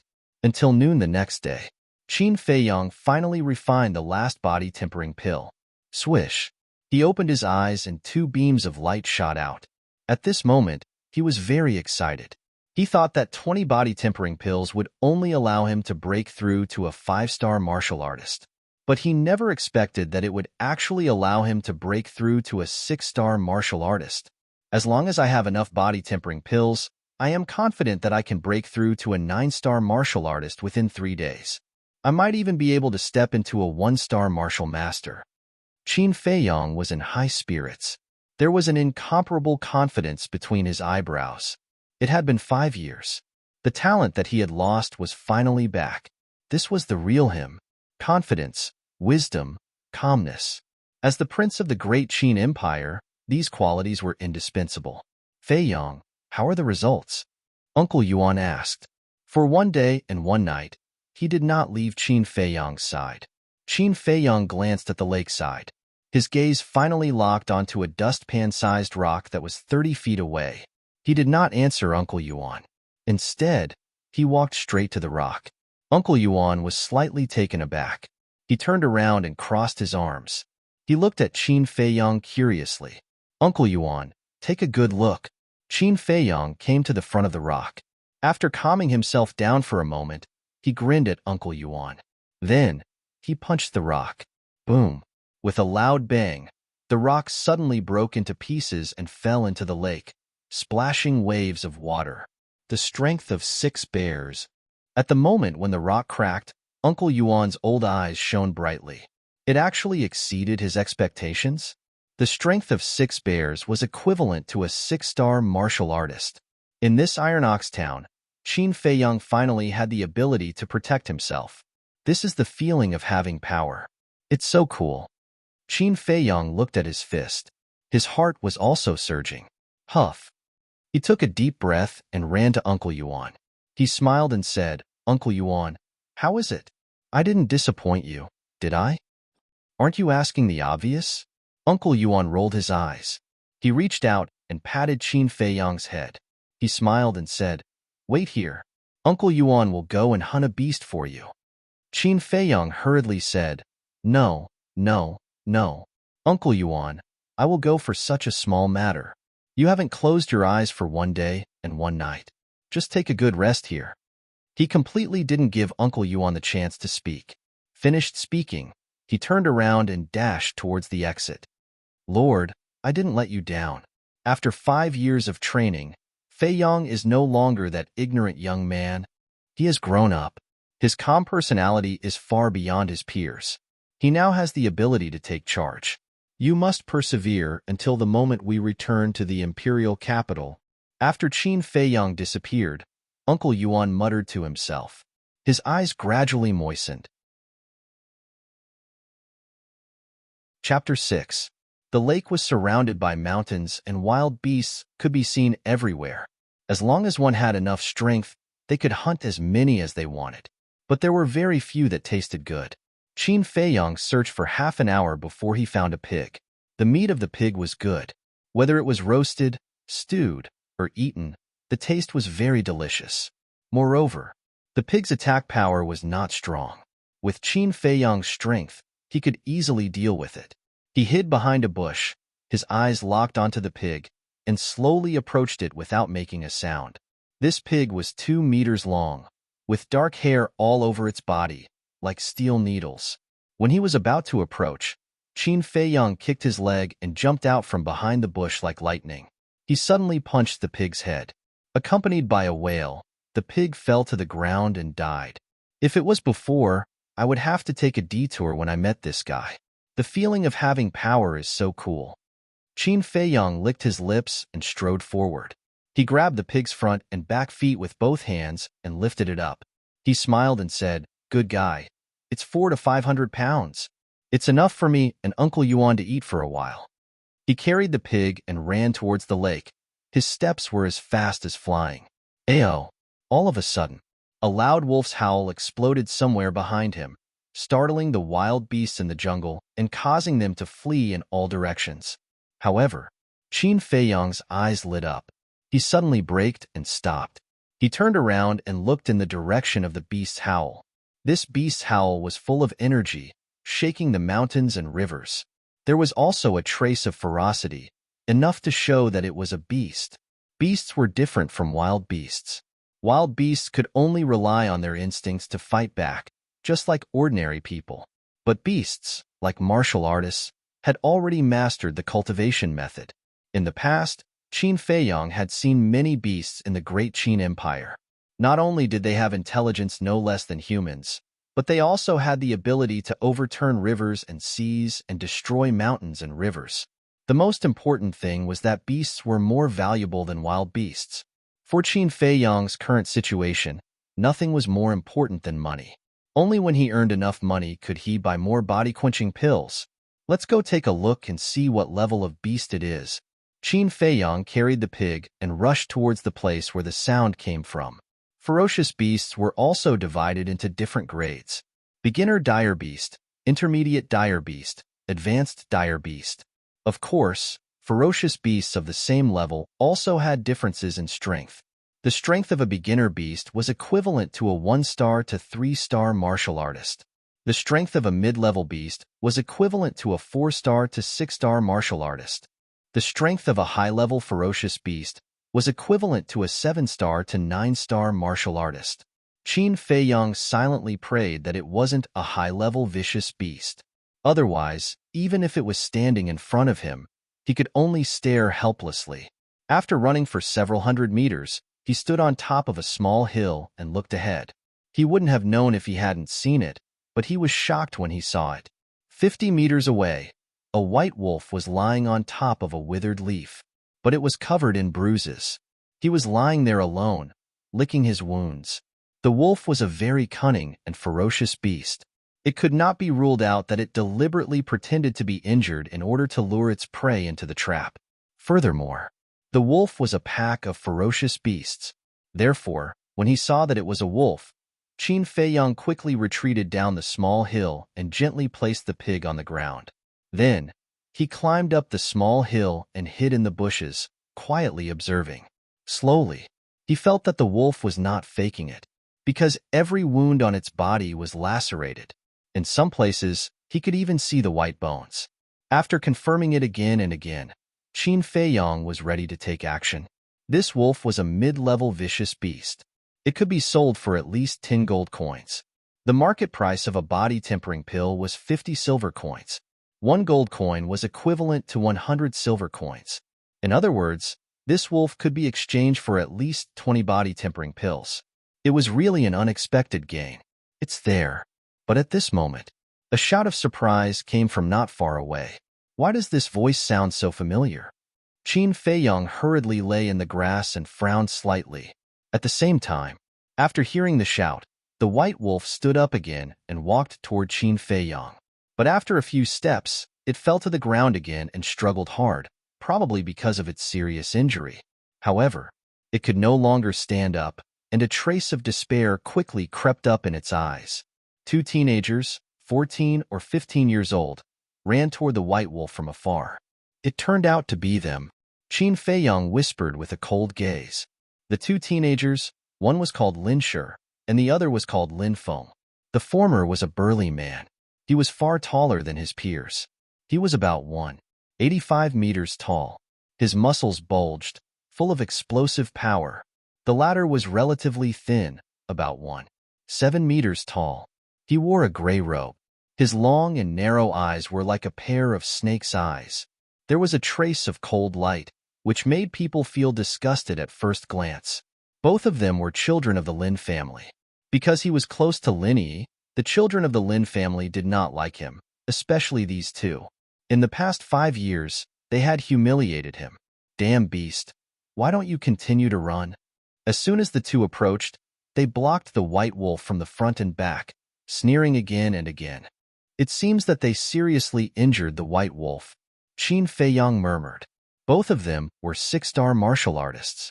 It was not difficult to deal with a mid-level beast together, but it could also be seen that the white wolf's strength was not ordinary, because Lin Shi and Lin Feng were also scarred, and they looked quite embarrassed. Facing the siege of the two, the despair in the white wolf's eyes was even stronger. Lin Feng looked down at it and sneered. You actually dared to hurt us. After we kill you, we will go to the Wolf Valley and slaughter all of your descendants. 50 low-level vicious beasts can be sold for a lot of gold coins. What? It's actually the Wolf King of the Wolf Valley. Qin Feiyong was surprised. He had long heard of the name of the Wolf Valley. It was the most dangerous place in this area. A group of vicious wolves had been entrenched there for a long time. Ordinary hunters would die if they entered. In the past 5 years, he had never set foot there. Even when he was outside the Wolf Valley, he would take a detour. But he did not expect that he would encounter the Wolf King of the Wolf Valley today. The Wolf King was worth 10 gold coins. The White Wolf, a low-level beast, was worth 3 gold coins. Lin Feng said that there were more than 50 of them in the Wolf Valley. In other words, if he could hunt all of them, he could sell them for more than 100 gold coins, which could be exchanged for 200 to 300 body-tempering pills. This was a huge fortune. Just thinking about it, Qin Feiyong felt his blood boiling. At this moment, Lin Feng and Lin Shi finally made their move. To deal with a seriously injured mid-level beast, even if it was the Wolf King, it was easy for them. However, there was a sudden change. The dying Wolf King suddenly leaped up with all its might. It opened its bloody mouth and bared its fangs as it bit towards Lin Shi's head. Damn it! Lin Shi was furious. At the critical moment, he tilted his head slightly and avoided the Wolf King's attack. The Wolf King bit his right shoulder. Crack! The bone was crushed on the spot. Moreover, the entire arm was torn off by the Wolf King. Fresh blood spurted out like a fountain. Ah! Lin Shi screamed, covering the bleeding wound, and shouted bitterly, Lin Feng, kill it! The Wolf King's sudden attack also startled Lin Feng. He even instinctively took a step back. But after hearing Lin Shi's roar, he flew into a rage and punched the Wolf King's back. Ayo! The Wolf King howled, and its whole body was like a meteorite, smashing down a large patch of shrubs. With a bang, it smashed into a patch of soil. Witnessing all this, Qin Feiyong couldn't help but break out in a cold sweat. The cunning and ferociousness of a wolf were indeed worthy of their reputation. It was obviously dying, but it still tore off one of Lin Shi's arms. If it weren't for Lin Shi and Lin Feng, he was afraid that he would have been attacked by the Wolf King. Thinking about it, he was scared. But now, the Wolf King was really unable to move. Half of its body was submerged in the soil, and it stared at Lin Shi and Lin Feng. There was a trace of pleasure in its desperate eyes. This was the nature of a wolf. Even if it died, it would make the enemy pay the price. It's time for me to make a move and kill Lin Shi and Lin Feng as well. Qin Feiyong's eyes flashed with a cold light, stood up from the grass without concealing it, and strode towards the 2 people and 1 beast. Lin Shi was bandaging his wound when he suddenly saw Qin Feiyong appear. His eyes immediately surged with killing intent, and he shouted, Why are you here? Who? Lin Feng, who was walking towards the Wolf King, turned his head in confusion and sneered. I was wondering who it was. So it's you, a useless trash. It seemed that he was disdainful. After saying that, he turned back and strode towards the Wolf King, his eyes flashing with a fierce light. Qin Feiyong didn't say a word, and the speed of his feet was getting faster and faster. Lin Shi felt something was wrong and shouted, Qin Feiyong, what do you want to do? Kill you. Qin Feiyong smiled sinisterly. He turned from walking to running and dashed towards Lin Shi. Kill me? Lin Shi was slightly stunned and said contemptuously, Although I have lost an arm, it's not your turn to behave atrociously. Lin Feng, continue to deal with the Wolf King. As for this trash, I will smash him with a punch. Understood. Lin Feng nodded. He had no intention to help. Although Lin Shi was seriously injured, he was still a 6-star martial artist. Wouldn't it be easy to kill a trash who couldn't cultivate? Then let's try. Qin Feiyong licked his lips, and a bloodthirsty light emerged in his eyes. He clenched his 5 fingers into a fist, and the power in his body surged. When he approached, he didn't hold back and punched Lin Shi with all his strength. Lin Shi's eyes were full of disdain, but he didn't show any mercy and punched out. He also had the same idea as Qin Feiyang. Since he met him here, he would completely obliterate him. Bang! Ah! The moment the two fists collided, a painful shriek was heard. What? Lin Feng's body shook. This was actually Lin Shi's scream? He turned around abruptly and saw a scene that he would never forget. The trash in his eyes, Qin Feiyang, was actually standing steadily on the ground. Lin Shi, who he thought would definitely win, was lying on the ground at this moment, with blood foaming from his mouth, and the other arm was actually fractured. Sharp bone spurs pierced through the skin and exposed outside, and blood was gushing out. Chapter 7. Wasn't Qin Feiyang unable to cultivate? Wasn't he a good-for-nothing? But how could he explain what was happening now? Could it be that Qin Feiyang had been pretending to be weak all along? This sudden change had completely overturned Lin Feng's previous understanding. Similarly, Lin Shi was the same. His face and eyes were filled with disbelief. At this moment, in their eyes, Qin Feiyang was no longer small and insignificant. He was like a god of war who had returned. His body was not considered strong, but it was incomparably majestic. Qin Feiyang's gaze was like lightning as he turned to look at Lin Feng. Lin Shi was shocked and shouted, "Lin Feng, why aren't you running away? You must tell the family head about Qin Feiyang's situation." He suddenly got up and pounced on Qin Feiyang's back. His legs tightly clamped Qin Feiyang's feet, and at the same time, he bit Qin Feiyang's shoulder and refused to let go. He did not want Qin Feiyang to chase after Lin Feng. Lin Feng did not run away. Seeing that Qin Feiyang was restrained by Lin Shi, he smiled coldly. With a clang, he pulled out a dagger from his waist. The dagger was very sharp and could cut through hair. "Bastard, go to hell!" He roared and rushed towards Qin Feiyang with the dagger in his hand. He was full of murderous intent. Qin Feiyang was as calm as a mountain, expressionless. Even though Lin Shi was biting Qin Feiyang's shoulder so hard that Qin Feiyang's flesh had already broken and his teeth were biting the bones of his shoulder, causing blood to flow, Qin Feiyang didn't even frown. But the strange thing was, facing the fierce Lin Feng, he did not counterattack. He just stared at Lin Feng without blinking. The extremely weak Long Wang was puzzled. Was this human waiting for death? But suddenly, its pupils suddenly shrank.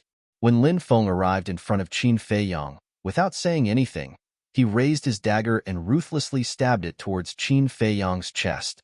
The blade of the dagger flickered with cold light, but in the blink of an eye, Qin Feiyang suddenly turned around, and the dagger sank into Lin Shi's back. "Ah!" Lin Shi screamed on the spot. He slid down from Qin Feiyang's back and fell to the ground. Lin Feng was also dumbfounded. However, Qin Feiyang seized the opportunity and fiercely punched towards Lin Feng's chest. Crack! His sternum was broken. His internal organs were shattered. His entire chest caved in. Ah! With a miserable cry, Lin Feng crashed into a tree trunk as thick as a basin like a meteor. His spine broke on the spot. With a thud, he rolled to the ground. After that, he couldn't get up anymore. He laid weakly on the ground, howling miserably. Furthermore, whether it was Lin Shi or Lin Feng, their life energy fluctuations were rapidly dissipating. Qin Feiyang glanced at the two of them, the corner of his mouth raised slightly, and said, "For the past 5 years, you have been arrogant in front of me all day long. I thought you were strong, but it turns out that you are only SOSO." Lin Shi looked at Qin Feiyang with resentment, spitting out blood from his mouth, and said intermittently, "Qin Feiyang, the patriarch will not let you go. Ma Hongmei will not let you go. Your death is not far away. Ma Hongmei, I will personally chop off her head. As for the patriarch of the Lin family, when I'm in a good mood, I might let him live for Yi's sake." Qin Feiyang bent down, grabbed the dagger on Lin Shi's back, and pulled it out forcefully. Blood immediately spurted out from the wound like a column of blood. "Qin Feiyang, you will die a horrible death." The heart-wrenching pain caused Lin Shi's face to twist. He opened his mouth to curse, but before he could finish, he fell to the ground and breathed his last. Before he died, he hated Lin Feng to the core. How could there be such a stupid person in this world? He had already fought for a chance to escape, but he insisted on coming to die. If Lin Feng had listened to him and immediately turned around to escape, they would not have been completely wiped out now. As long as Lin Feng escaped back to Iron Ox Town, Qin Feiyang would not be far from doomsday. He was not afraid of a godlike opponent, but a pig-like teammate. Lin Shi died with his eyes wide open. Qin Feiyang looked at Lin Shi indifferently, then turned around and walked toward Lin Feng. Qin Feiyang, please, don't kill me. I'll be your slave. Ah, Lin Feng begged repeatedly. However, Qin Feiyang was not moved at all. He grabbed the dagger and directly stabbed it into Lin Feng's heart, causing blood to splatter on the spot. Be a cow or horse. You are not qualified. Qin Feiyang whispered, pulled out the dagger, and began to search the two of them. He found 10 body-tempering pills and 5 gold coins. Making a fortune from the dead is not a bad choice.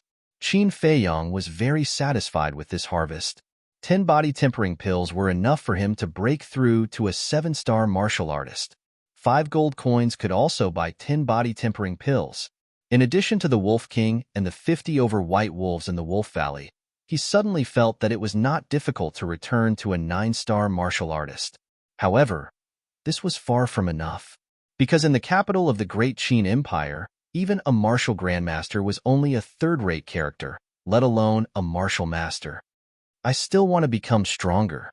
Qin Feiyang muttered, turned around, and walked toward the Wolf King. He had to be extra careful when dealing with this cunning and vicious guy. Seeing Qin Feiyang walking toward him, the Wolf King's despair intensified. This human was not flustered in the face of danger. His mind was clear, and his methods were ruthless. Although his strength was similar to the 2 humans on the ground, in terms of danger, he was much more terrifying than the 2 humans. Qin Feiyang approached step by step, and the Wolf King's heart fell into a dark abyss. It was afraid. It was flustered. It did not want to die. Under the desire to survive, it stood up tenaciously and glared fiercely at Qin Feiyang. Qin Feiyang was vigilant and stopped 5 meters away from the Wolf King. But when he noticed the Wolf King's eyes, the vigilance in his eyes dissipated and was replaced by surprise. He muttered, "This guy's character is somewhat similar to mine. No matter what kind of situation he is in, he will not give up the thought of survival." He could not help but feel compassion. Qin Feiyang was silent for a moment and smiled. "White-eyed wolf, I won't kill you. You can go." The Wolf King was slightly stunned, and there was doubt in his eyes. "I really won't kill you. Why don't we be friends?" Qin Feiyang said jokingly. He did not dare to be friends with a wolf, because Uncle Yuan often warned him that being friends with a wolf was like asking a tiger for its skin. It was purely digging his own grave. The name White-Eyed Wolf was not groundless. Woo-woo, however. Without waiting for him to finish his words, the Wolf King suddenly growled, and there was a shocking murderous light in his eyes. Oh no! Qin Feiyang's heart trembled. But before he could react, the Wolf King suddenly jumped up to a height of 3 meters in the air, spitting blood and opening his mouth, revealing his dense fangs. It is said that creatures like wolves are all white-eyed wolves. This sentence is indeed correct. Qin Feiyang flew into a rage, grasping the dagger in his hand and preparing to counterattack. But a pungent stench suddenly enveloped them. Qin Feiyang was shocked. This was not the smell of a wolf. This was the smell of a snake. He suddenly raised his head. Immediately, he saw a venomous snake swooping down at him. This snake was as thick as an arm and as long as a shoulder pole. Its entire body was dark green and mixed with the leaves. If one did not look carefully, one would not notice it at all. On its head, there was a sarcoma like a crane crown. Crane crown snake. Seeing that sarcoma, Qin Feiyang could not help but exclaim, and his scalp exploded. The crane crown snake was the same as the Wolf King. It was also a ferocious beast. But compared to the Wolf King, it was even more terrifying, because it had a fatal poison in its body. Once this poison was injected into the human body, even if it was a martial artist of the same realm, they would die within 30 breaths at most. Qin Feiyang did not expect this at all. There was actually such a terrifying, poisonous creature hiding on this tree. It was only when he saw the crane-crowned snake that he understood that the Wolf King's growl earlier was to remind him. Unfortunately, not only did he not understand, he even mistakenly thought that the Wolf King wanted to repay kindness with enmity. In reality, it was saving him. In the blink of an eye, the crane-crowned snake swooped down, and at the same time, the Wolf King leaped up. It bit the crane-crowned snake's head, and then both of them rolled behind Qin Feiyang. The Wolf King was full of ferocity. It did not know where it borrowed the strength from, but it bit the crane-crowned snake tightly. The crane-crowned snake was not easy to deal with either. It tightly coiled around the Wolf King's neck, wanting to strangle it to death. The two ferocious beasts fought together, but the Wolf King was obviously at a disadvantage. Qin Feiyang looked at the two beasts, his eyes flickering. Suddenly, he dived and pounced, stabbing the dagger in his hand towards the crane-crowned snake's vital point with all his strength. Splat! The tip of the dagger sank into the crane-crowned snake's vital point, and blood spurted out. The crane-crowned snake was in so much pain that it kept hissing. Immediately after, Qin Feiyang grabbed the Wolf King's tail, forcibly dragging the Wolf King and retreating. To hit a snake, hit its vital point. No matter if it was a normal snake or a ferocious beast, its vital point was its vital point. As long as its vital point was broken, it would die without a doubt. The crane-crowned snake struggled for a moment in the underbrush, then gradually calmed down. Its long and narrow snake eyes also gradually enlarged and finally turned gray. Phew! Qin Feiyang breathed a sigh of relief. He suddenly quivered, letting go of the Wolf King's tail, and quickly retreated 5 meters. He then looked at the Wolf King. The vigilance in his eyes did not disappear. Although the Wolf King had just saved him, he did not dare to be careless against a creature like a wolf. However, he discovered that the Wolf King was lying on the ground motionlessly, with white foam coming out of its mouth. Oh no, it must have bitten open the crane-crowned snake's head, and the venom flowed into its body. If I don't save it, it will definitely die. Qin Feiyang's eyes flickered, and he ran to the crane-crowned snake's side in large strides, swiftly cutting off the crown on its head. Although the crane-crowned snake's venom was strong, it also carried the antidote, and that was the crown on its head. But just as he was cutting off the crown, whoosh! 3 ice-cold arrows, like 3 poisonous snakes bearing their fangs, suddenly appeared and violently shot towards Qin Feiyang. At the same time, on the other side, 3 arrows were also shot towards the Wolf King. Damn it! Why are there still people?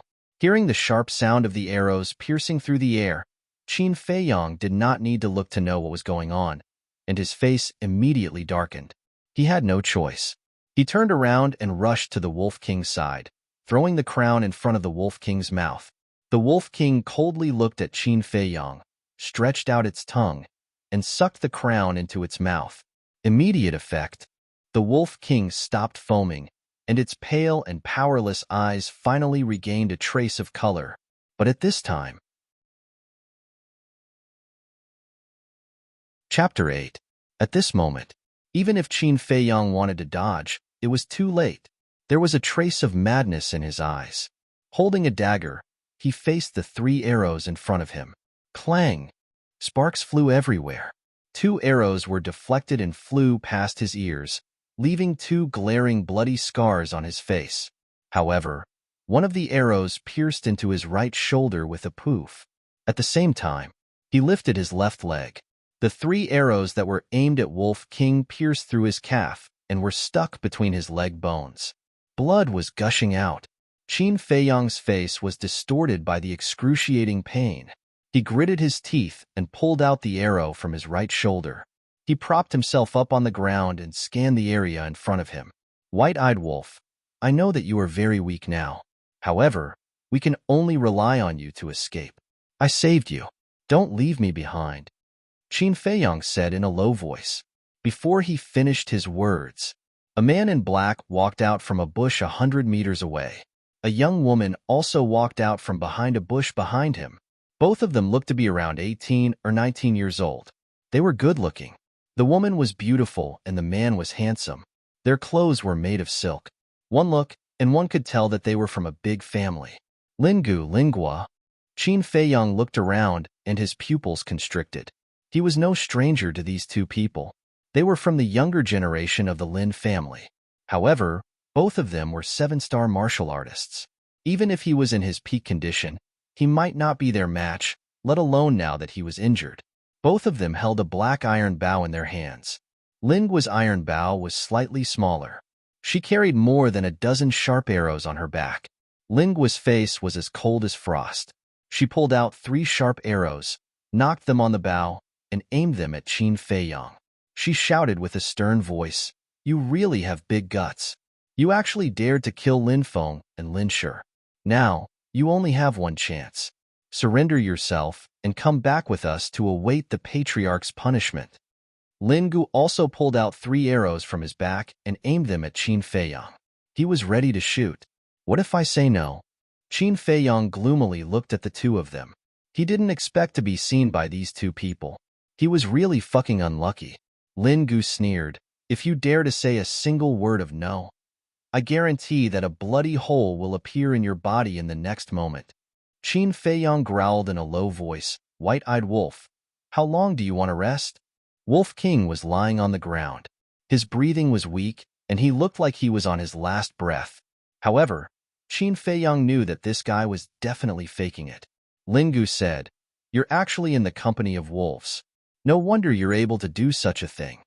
Hearing this, Wolf King's eyes flashed with an ominous glint. Qin Feiyang sneered, "So what if I'm in the company of wolves?" Although wolves are cunning, in the eyes of Qin Feiyang, they are 10,000 times better than hypocrites like you. "Then I can only kill you to rid Iron Bull Town of evil." Lin Gu pulled the bow forcefully. His eyes flashed with murderous intent. "If it weren't for Lin Yi, you would have killed me long ago. If you want me to die, just say it. Don't find these high-sounding reasons, okay?" Qin Feiyang sneered. In the Lin family, except for Lin Yi, he didn't have a good impression of anyone. "You're really stubborn. Go to hell." Lin Gua's eyes flashed with a cold light. She loosened her grip. 3 arrows pierced through the sky like lightning and went straight to Qin Feiyang. "Oh, whoa." It was also at this moment. Wolf King howled at Qin Feiyang and stood up abruptly. Qin Feiyang didn't say a word. He sat directly on Wolf King's back and grabbed the fur on Wolf King's neck tightly. Whoosh! Immediately, Wolf King ran at full speed, plunged into a bush, and ran into the depths of the dense forest. "Die!" Lin Gu yelled and pulled the iron bow to the extreme. 3 arrows pierced through the air and shot toward Qin Feiyang and Wolf King. "Be careful," Qin Feiyang reminded. Wolf King dodged to the left, and the 3 arrows missed. With a click, they sank into a tree trunk as thick as a bucket. What a strong lethality. They are not holding back. Qin Feiyang broke out in a cold sweat. If this arrow hit him, wouldn't he die on the spot? "Chase." Lin Guo waved her hand. The two launched at full speed. While chasing, they looked for an opportunity. As long as there was a good opportunity, they would not hesitate to shoot. Wolf King carried Qin Feiyang and ran around. In just a few seconds, it was already tired and panting. Qin Feiyang yelled, "White-eyed wolf, can you go faster?" Lin Guo and Lin Gu were 7-star martial artists. They were faster than them. If this continued, they would catch up with them soon. Upon hearing the yelling, Wolf King's eyes that were as big as copper bells suddenly showed a trace of anger. If it could speak, it would definitely fly into a rage on the spot and scold Qin Feiyang. "You are comfortable on the top and don't have to do anything. But what about me? I have to carry a heavyweight like you. It is already very difficult for me to maintain this speed. How can I speed up?" Of course, it couldn't say these words out loud. In fact, Qin Feiyang weighed at most 110 kilograms. It was not considered a heavyweight. However, to Wolf King, who was covered in injuries and exhausted, it was no different from carrying a cow. "Today, you have nowhere to go. Qin Feiyang, stop struggling if you know what's good for you." Lin Guo and Lin Gu were murderous. As long as Qin Feiyang and Wolf King stopped, they would shoot them mercilessly. Qin Feiyang said coldly, "Lin Guo, Lin Gu, wait and see. You will end up in a worse state than Lin Feng and Lin Gu." You are still so stubborn when you are about to die. Although Spirit Gua was a woman, she was full of hostility. She pulled the bow and released the arrow in an instant. Swoosh. Crack. The arrow shuttled through the void at an extremely fast speed, crushing shrubs and weeds one after another. Qin Feiyong only felt that the sharpness was bone-piercing. What is going on? However, at this moment, he could not care less about the arrow behind him. He looked ahead in shock and anger. It was actually a cliff. The most important thing was that Wolf King did not stop at all in the face of the cliff in front of him. White-eyed wolf, stop. I don't want to die yet. Don't. Qin Feiyong anxiously roared, but the Wolf King turned a deaf ear to him. Without any hesitation, it directly jumped off the cliff. White-eyed wolf, I hate you. Qin Feiyong's roar echoed from the bottom of the cliff and reverberated in the world for a long time. Lin Gua and Lin Gu stopped at the edge of the cliff and looked down with furrowed brows. What should we do? Lin Gu asked. We can't see the bottom. They will definitely die if they jump down like that. Lin Gu's lips curled and her gaze was incomparably cold. Lin Gu nodded and sneered. How dare they kill a disciple of the Lin family? Even if Qin Feiyong is dead, Qin Yuan will not let them off easily. Let's go and report to the family head. The two of them turned and entered the forest, disappearing without a trace in the blink of an eye. It's really hopeless now. I haven't returned to the great Qin Empire yet. White-eyed wolf, I know you're ruthless enough, but you don't have to do this. Now, Qin Feiyong could no longer care about the arrow wound on his right shoulder. He hugged Wolf King tightly and looked at the ground below with worry in his eyes. Was there a way out after falling down? Suddenly, there was a trace of bewilderment in his eyes. On the ground below, he actually saw a river. Could it be? Qin Feiyong was overjoyed. The Wolf Valley was nearby, and Wolf King was naturally very familiar with this area. It must have known that there was a river below, and thus jumped down without hesitation. I was scared to death. Qin Feiyong finally heaved a sigh of relief. He fell to the ground and without any suspense, turned into a pile of minced meat on the spot. Falling into the river, with his current 6-star physique, there was definitely a risk, but at least there was a chance of survival. The only thing he had to pray for now was that it was not a river that was only a few meters deep, or the bottom of the river was filled with reefs. If that was the case, he would still die. Dong! After a few breaths, a man and a beast were like two huge rocks. Both of them fell into the river, splashing up huge waves that were several meters high. One could imagine how terrifying the inertia caused by falling from a high altitude was. The moment he came into contact with the water, Qin Feiyong felt as if his body was being torn apart. A heart-wrenching pain instantly drowned him like a tide. I can't faint now. Qin Feiyong forcefully bit his tongue and became much more clear-headed. He knew nothing about this river. If there were powerful aquatic beasts lurking in the river and he fainted, wouldn't he become a delicious meal in the eyes of the aquatic beasts? Even if there were no aquatic beasts, he would drown sooner or later if he sank like this. He endured the intense pain and moved his hands and feet. His hands were fine, but his left leg did not stop moving. He widened his eyes to look and found that his left leg was fractured. The broken part was lacerated and blood dyed a large part of the river red. Fortunately, it's just a broken leg. Qin Feiyong breathed a sigh of relief. He gritted his teeth and swam towards the bottom of the river. Because the Wolf King had already fainted and was gradually sinking down. This river was very deep.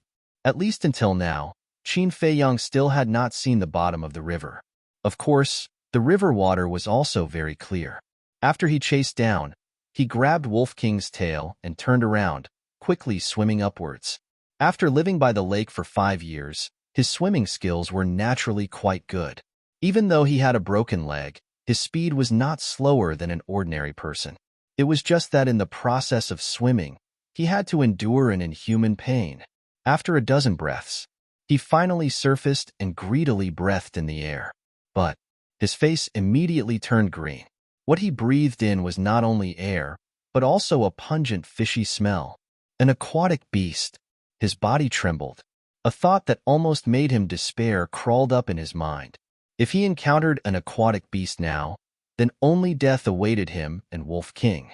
He carefully looked around and his gaze suddenly locked on to the left. On the surface of the water, there was a huge body floating. Qin Feiyang's first impression was that he had encountered a huge monster. He looked up along the torso.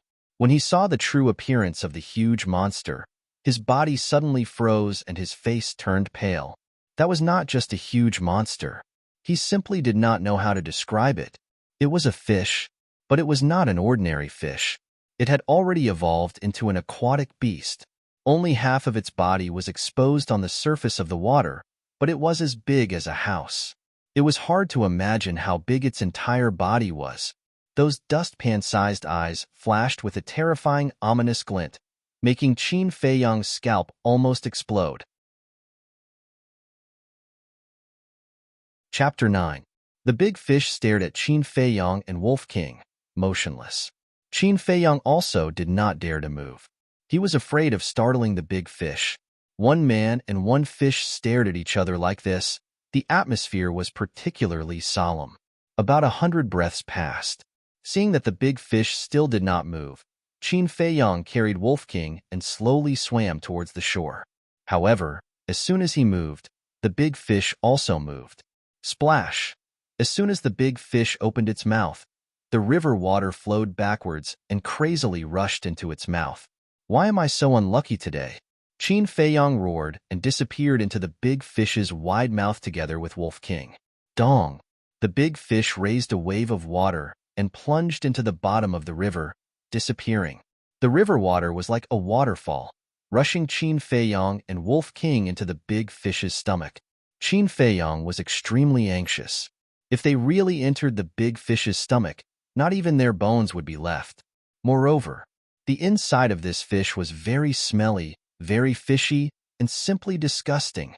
He held his breath, turned his big hand into an eagle's claw, and pressed down hard. Puff!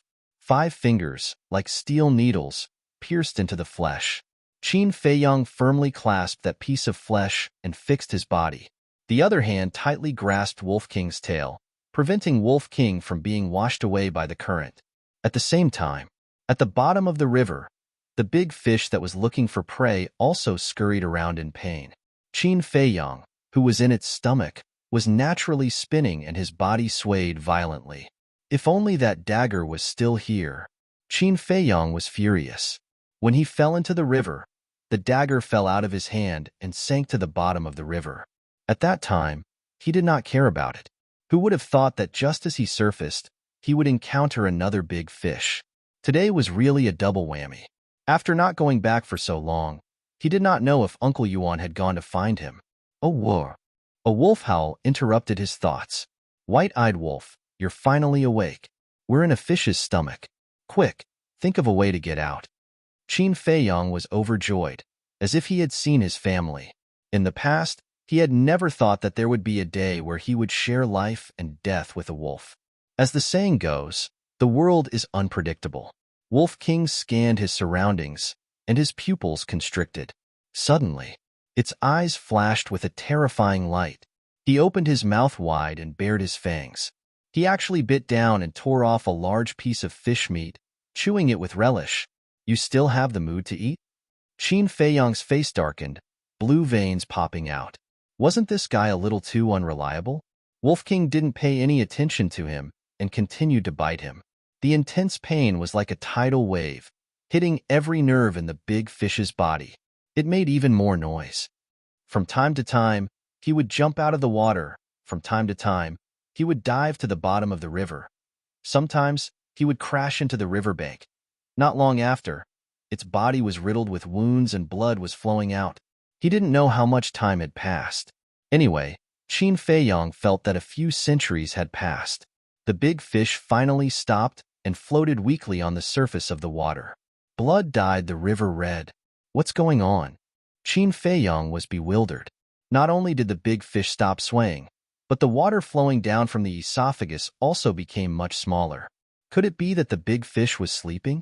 Awoo! Wolf King howled at Qin Feiyang, signaling Qin Feiyang to climb up the esophagus. Qin Feiyang was puzzled. He let go of Wolf King's tail and struggled to climb up. Wolf King followed beside him. Not long after, the two of them climbed out of the esophagus and entered the big fish's wide mouth. The big fish's mouth was slightly open. They could clearly see the sunlight outside and the blood-red river water. Qin Feiyong was pleasantly surprised. He hurriedly limped over, bent down, and climbed out, falling into the river. The pungent smell of blood came head-on, but he couldn't care less. He quickly swam towards the shore. The Wolf King's speed was not any slower than his. It climbed ashore in front of him and lay on top of a rock, gasping for air. After Qin Feiyong climbed ashore, he also sat down beside Wolf King. He looked at the big fish in the middle of the river with lingering fear. Suddenly, his eyes widened in shock and bewilderment. Why was the big fish bleeding? Its enormous body was similarly riddled with scars, without a single piece of skin intact. Oh, well. Wolf King howled with a trace of pride in his eyes. Qin Feiyong thought carefully and suddenly came to a realization. It turned out that Wolf King had been biting the fish not just to eat. Its biggest purpose was to make the big fish feel pain. Once the pain reached the point where it couldn't bear it, the big fish would go crazy and charge around in the river. As a result, it was left with injuries all over its body. Qin Feiyong gave a thumbs up and said with a smile, "White-eyed wolf, I didn't expect you to be so smart. How about it? Let's be friends." Wolf King's eyes revealed a trace of disdain. He got up from the rock, turned around and left without looking back. Qin Feiyong laughed involuntarily and waved his hand. "White-eyed wolf, see you later." Hiss. As soon as he finished, he grimaced and sucked in a breath of cold air. Before, he had been in a tense state, so he didn't feel any pain. But now that he relaxed, a strong pain came from his right shoulder and left leg. It was so painful that he broke out in a cold sweat. Right shoulder. There was a finger-sized bloody hole, penetrating from front to back and bleeding. Left leg. 3 arrows were still stuck between his leg bones. And when he fell into the river, his thigh was unfortunately fractured and his flesh was lacerated. Lingua, Lingu, new and old grudges, we will slowly settle them in the future. Qin Feiyong's eyes flashed with a cold light. He gritted his teeth and pulled out the 3 arrows with force. Severe pain. It made his face twist and he almost fainted. Poochie. He tore off the tattered clothes on his body. The 10 body-tempering pills and 10 gold coins in his arms fell to the ground one after another. He simply bandaged his wound, picked up the body-tempering pills and gold coins, and whispered, "Fortunately, I didn't fall into the river, or else this time's work would have been in vain." Every kind of pill had been specially processed. As long as it wasn't soaked in water for a long time, it wouldn't melt. There are countless wild beasts in the forest. In my current state, if I meet an adult wild beast, I will be at a disadvantage. I have to find a hidden place and heal my injuries first. Qin Feiyong glanced around and tore a piece of cloth from his pants. After wrapping the body-tempering pills and gold coins, he grabbed the 3 arrows beside him and used them as crutches. He got up and limped towards the dense forest.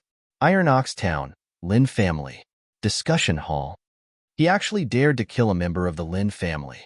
This Qin Feiyong really ate the guts of a leopard.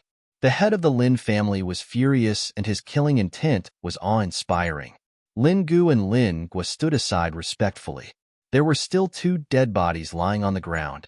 They were Lin Feng and Lin Shi. "Father, there must be some misunderstanding."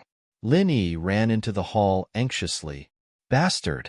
Even now, you're still speaking for Qin Feiyong. Housekeeper, drag her away and guard her strictly. Without my permission, no one is allowed to let her leave." The head of the Lin family was furious.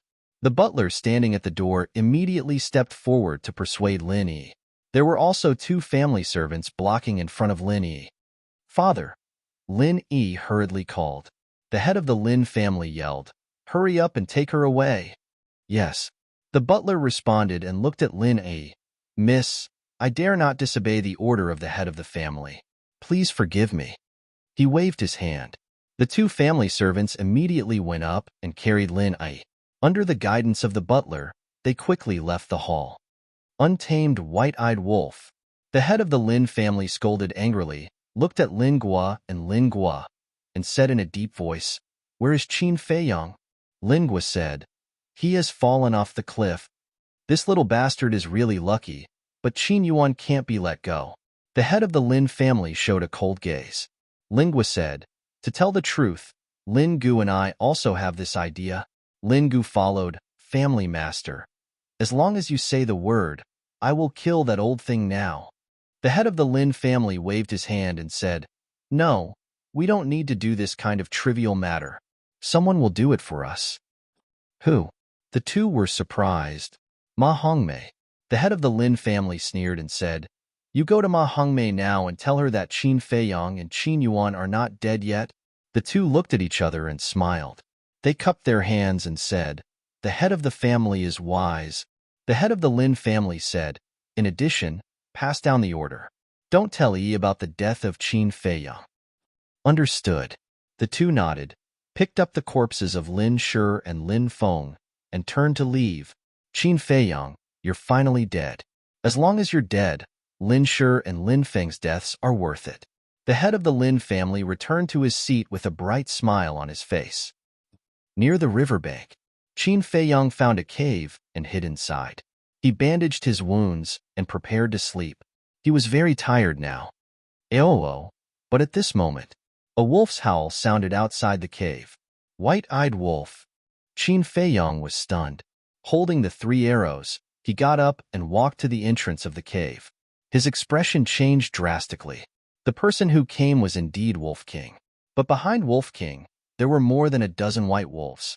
They stood 10 meters away, staring fiercely at Qin Feiyang. Qin Feiyang said angrily, "White-eyed wolf, what do you mean by this?" He regretted it.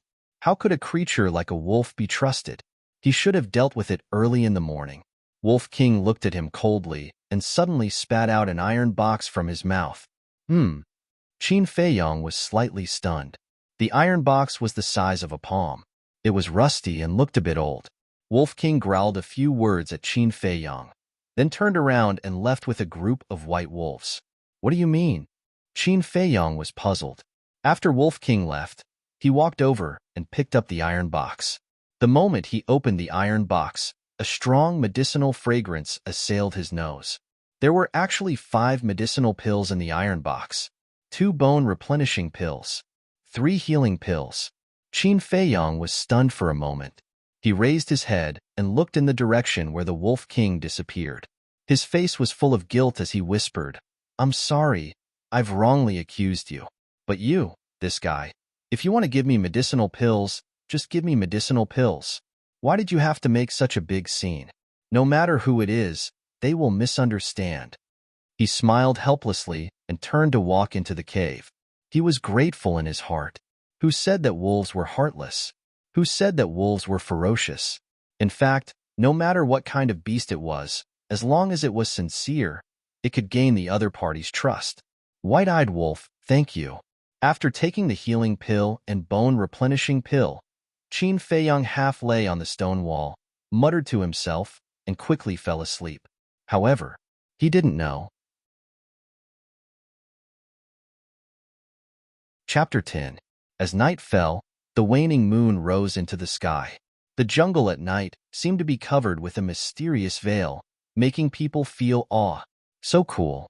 In the cave, Qin Feiyang finally opened his eyes, got up and stretched. After sleeping until now, his whole body was comfortable and full of energy. He checked the wound. Whether it was the arrow wound or the broken thigh, they had almost recovered. Things like elixirs are really magical. Qin Feiyang murmured with a face full of yearning. That's right. He wanted to become an alchemist. After leaving the cave, he looked up at the waning moon. A cold light flashed in his eyes and muttered, "That nightmare has left me. From now on, I, Qin Feiyang, will be your nightmare." Whoosh! He took a step and rushed into the jungle. And? Are my eyes playing tricks on me? Suddenly, he stopped next to a big tree and looked around in surprise. Just now, he vaguely saw a white wolf, but in the blink of an eye, it disappeared. It should be because I missed that white-eyed wolf, so I had an illusion. White-eyed wolf, thank you for your elixir. We will meet again if fate allows. Qin Feiyang muttered to himself and sped up. like a ghost in the night, silently galloping. In his hand, he was still holding the 3 arrows. He was reluctant to throw away these 3 arrows. It was not that the 3 arrows were treasures. He wanted to give him a taste of his own medicine. After Qin Feiyang left, more than a dozen white wolves gathered together under the big tree. Woo-woo, Wolf King growled a few times.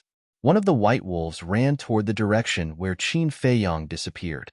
Wolf King took the other white wolves back to the Wolf Valley. It's dark.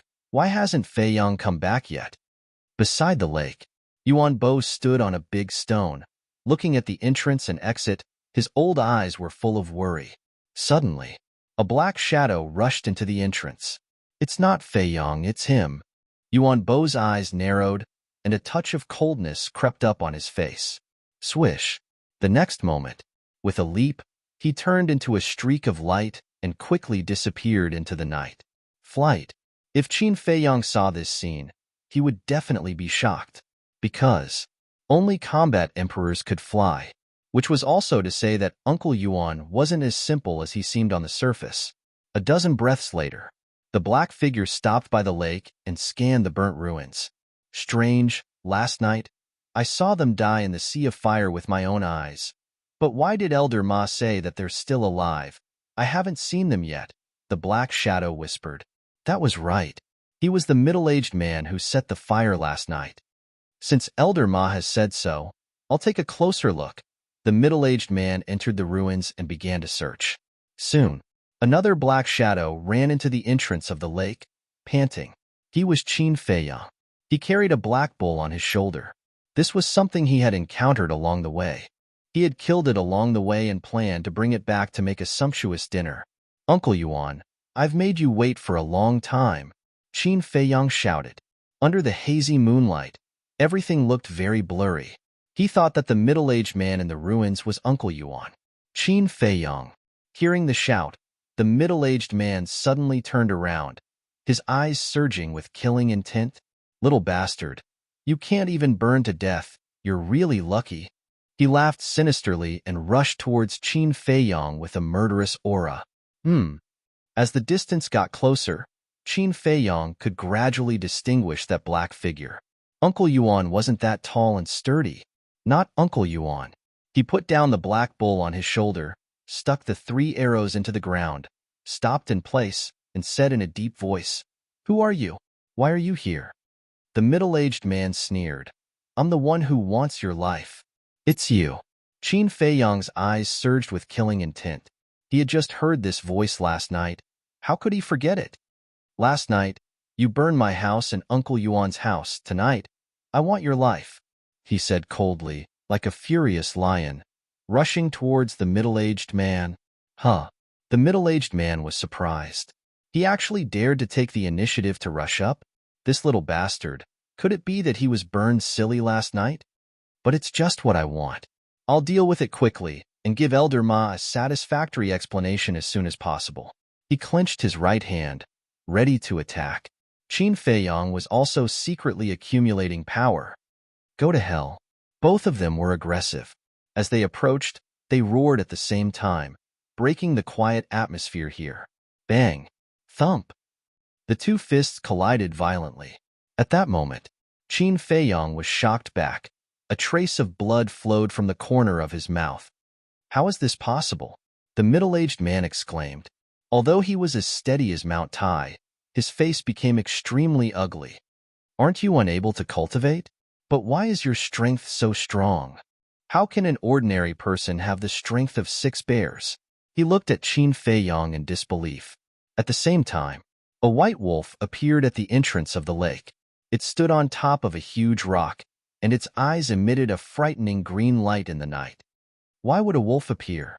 Uncle Yuan, who was hiding in the dark, frowned slightly. The white wolf glanced at Qin Feiyang and the middle-aged man. There was a flash of fierceness in its eyes. It turned around and ran wildly, quickly disappearing into the mountain stream. Except for Uncle Yuan, Qin Feiyang and the middle-aged man did not notice the appearance of the white wolf. After Qin Feiyang stabilized his body, he wiped the blood from the corner of his mouth and joked, "Are you surprised? It's still early." He took out the 10 body tempering pills and stuffed them all into his mouth. The majestic energy flowed endlessly, tempering his body quickly. Qin Feiyang said lightly, "Your strength is not much stronger than mine. If I'm not wrong, you should be a 7-star martial artist." "Should be?" The middle-aged man was stunned and grinned. "From your tone, you seem to be very disdainful of me?" Qin Feiyang grinned and said, "It's not seems, it's true." "Ha." The middle-aged man laughed maniacally. "Little bastard, you have to pay the price for being so arrogant." He suddenly roared and his aura surged. His big fan-like hand slapped toward Qin Feiyang. "Who's afraid of you?" Qin Feiyang laughed heartily. He rushed forward fearlessly and started to fight with the middle-aged man. Initially, Qin Feiyang was at a disadvantage and was suppressed by the middle-aged man. However, he was like a cockroach that could not be killed. Every time he was sent flying or knocked down, he would stand up again and continue to fight. The more he fought, the braver he became. His aura was also getting stronger. On the other hand, the middle-aged man began to show signs of being flustered. Oh no, he must have taken the body-tempering pill. He wants to use this fight to quickly absorb the energy of the body-tempering pill and break through to become a 7-star martial artist. The middle-aged man finally discovered Qin Feiyang's purpose. "I won't let you have your way." He was furious and threw a punch at Qin Feiyang's face with all his might. Bang! At the same time, Qin Feiyang's aura was like a volcanic eruption. It was unstoppable and instantly reached a new height. 7-star martial artist. The real battle has only just begun. His aura was like a rainbow and his gaze was like 2 bolts of lightning, extremely sharp. He threw a punch without retreating and it collided with the middle-aged man's fist. Bang! Both of them retreated at the same time, spitting blood from their mouths. "Little bastard, I'm going to kill you." The middle-aged man was extremely furious. Every punch that he threw was accompanied by an ear-piercing sound of wind and thunder. Qin Feiyang didn't say anything, but the corners of his mouth were slightly raised, and there was a trace of ridicule that couldn't be dissolved. No matter how strong the middle-aged man's fist was, he didn't take a step back. He wanted to use strength to break strength. After being unable to kill Qin Feiyang for a long time, the middle-aged man began to become irritable. He revealed more and more flaws with each passing breath.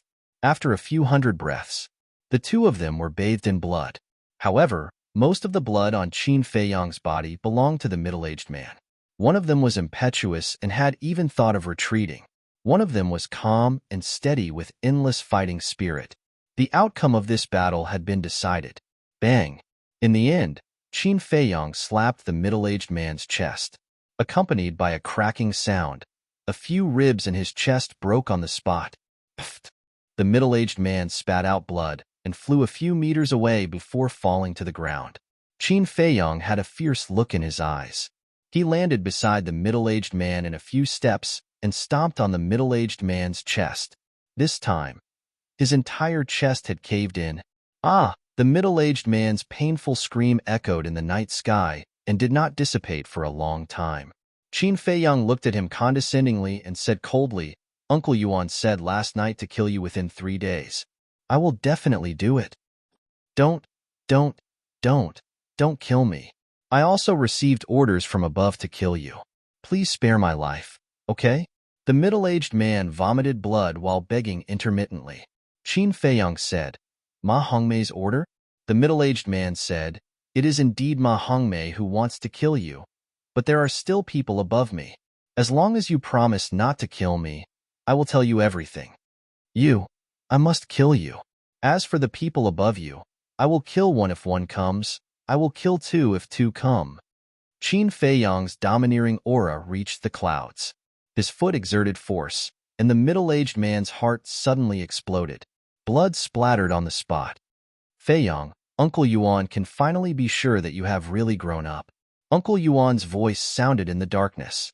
Qin Feiyang looked towards the direction of the voice. A black shadow walked out from behind a bush. "Uncle Yuan." He was overjoyed and hurriedly went up to greet him. Just now, he was afraid that Uncle Yuan had met with misfortune. Now that he saw Uncle Yuan safe and sound, he was relieved. Qin Feiyang lowered his head and blamed himself. Uncle Yuan, I am sorry for making you worry again. Uncle Yuan laughed. Silly boy. Why are you apologizing to Uncle Yuan? You came back so late. You must have something to deal with. Uncle Yuan will not blame you. Qin Feiyang rubbed his head and said, Thank you, Uncle Yuan. Uncle Yuan shook his head and laughed. He looked at the dead middle-aged man and said in a deep voice, Feiyang. He is from the Black Demon Stronghold. The Black Demon Stronghold is an organization that specializes in assassination. Every member is a fugitive. As long as there is enough gold, no matter who it is, they will dare to kill. Black Demon Stronghold? Qin Feiyang raised his eyebrows and said, Uncle Yuan means that Ma Hongmei gave the Black Demon Stronghold some benefits? That is for sure. The people of the Black Demon Stronghold are all ruthless people who only care about profits. Uncle Yuan laughed and continued, but the Black Demon Stronghold is very honest. They have a rule. If someone does not complete the mission, they will continue to send people to assassinate until the target is dead. Chapter 11. Qin Feiyang's eyes darkened. Uncle Yuan's meaning was already very clear. The Black Demon Stronghold would still send people to assassinate him. Uncle Yuan asked, Feiyang, what are you going to do? I'll borrow your words, counter soldiers with arms, water with an earthweir. Qin Feiyang raised his head to look at the waning moon, his eyes bursting with a strong cold light. Uncle Yuan nodded, very pleased. This is for you. Uncle Yuan took out a white dagger from his chest, but outside the dagger, there was a wooden sheath similar to a sword sheath. This wooden sheath was just cut by Uncle Yuan. Qin Feiyang took it in his hand, gently pulled out the dagger, carefully looking at every place. The dagger was as white as jade. Every part was carefully polished and carved. If he did not personally experience it, Qin Feiyang would definitely think that it was just a beautiful ornament. This dagger is called Changshui. It can cut iron like mud. It will be of great help to you in the future. You must take good care of it. Uncle Yuan warned. Qin Feiyang nodded, puzzled. Uncle Yuan, where did you put this dagger before? Uncle Yuan smiled. The dagger and the marrow-cleansing pill.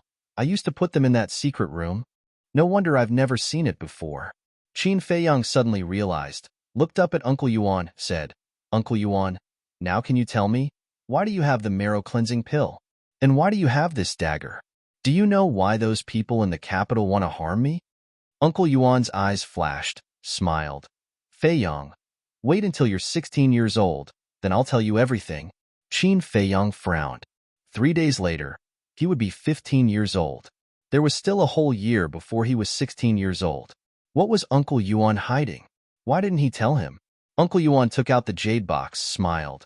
The rest of the bone-replenishing pill and healing pill, I'll give it to you.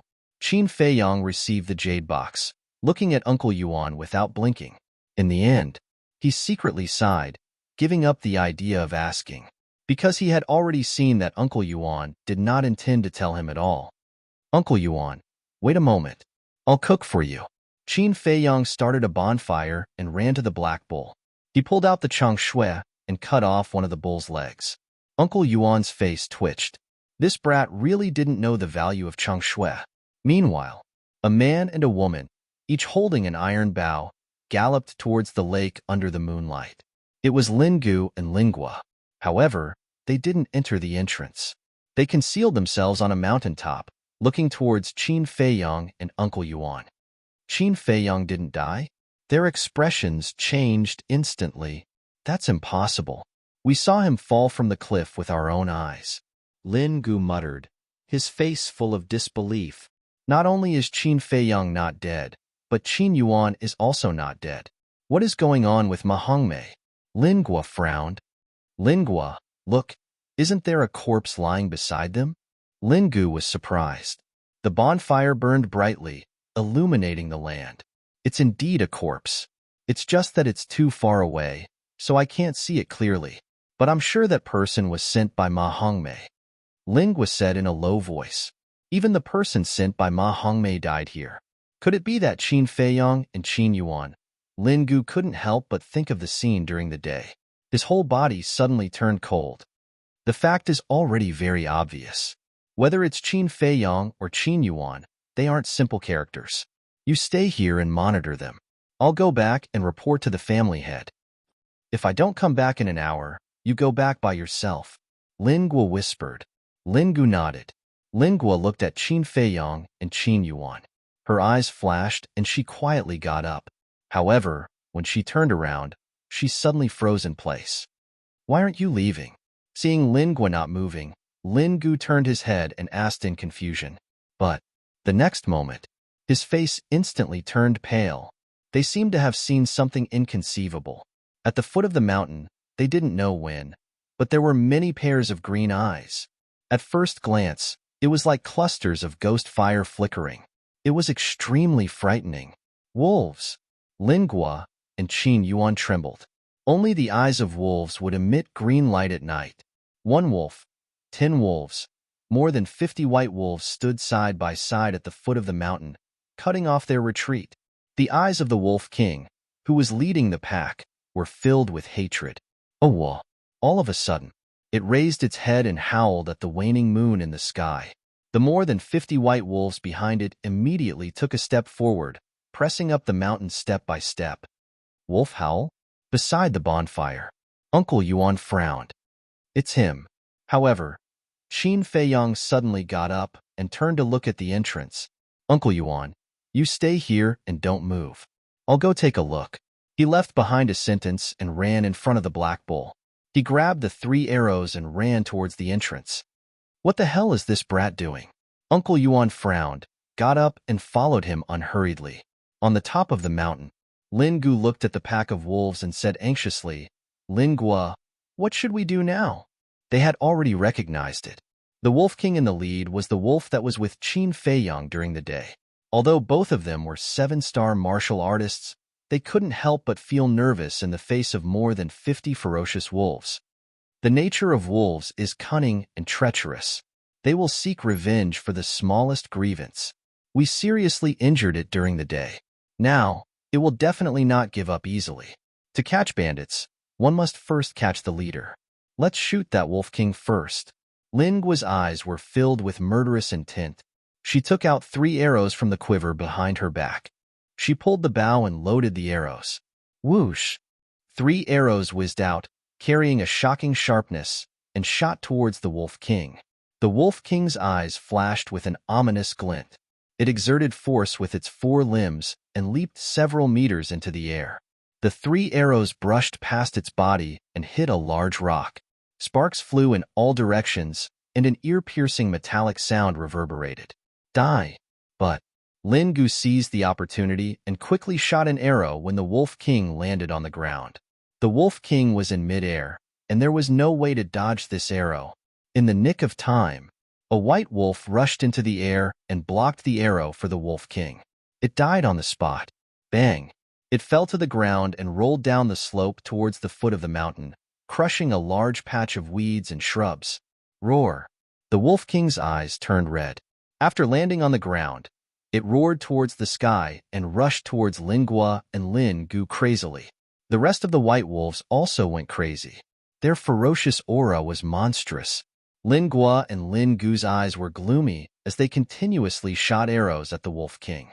But either the Wolf King dodged the arrows, or the other white wolves blocked the arrows for the Wolf King. A pungent smell of blood quickly spread through the area. Lin Guo, I've run out of arrows. Looking at the pack of wolves running towards them crazily, Lin Gu couldn't help but panic.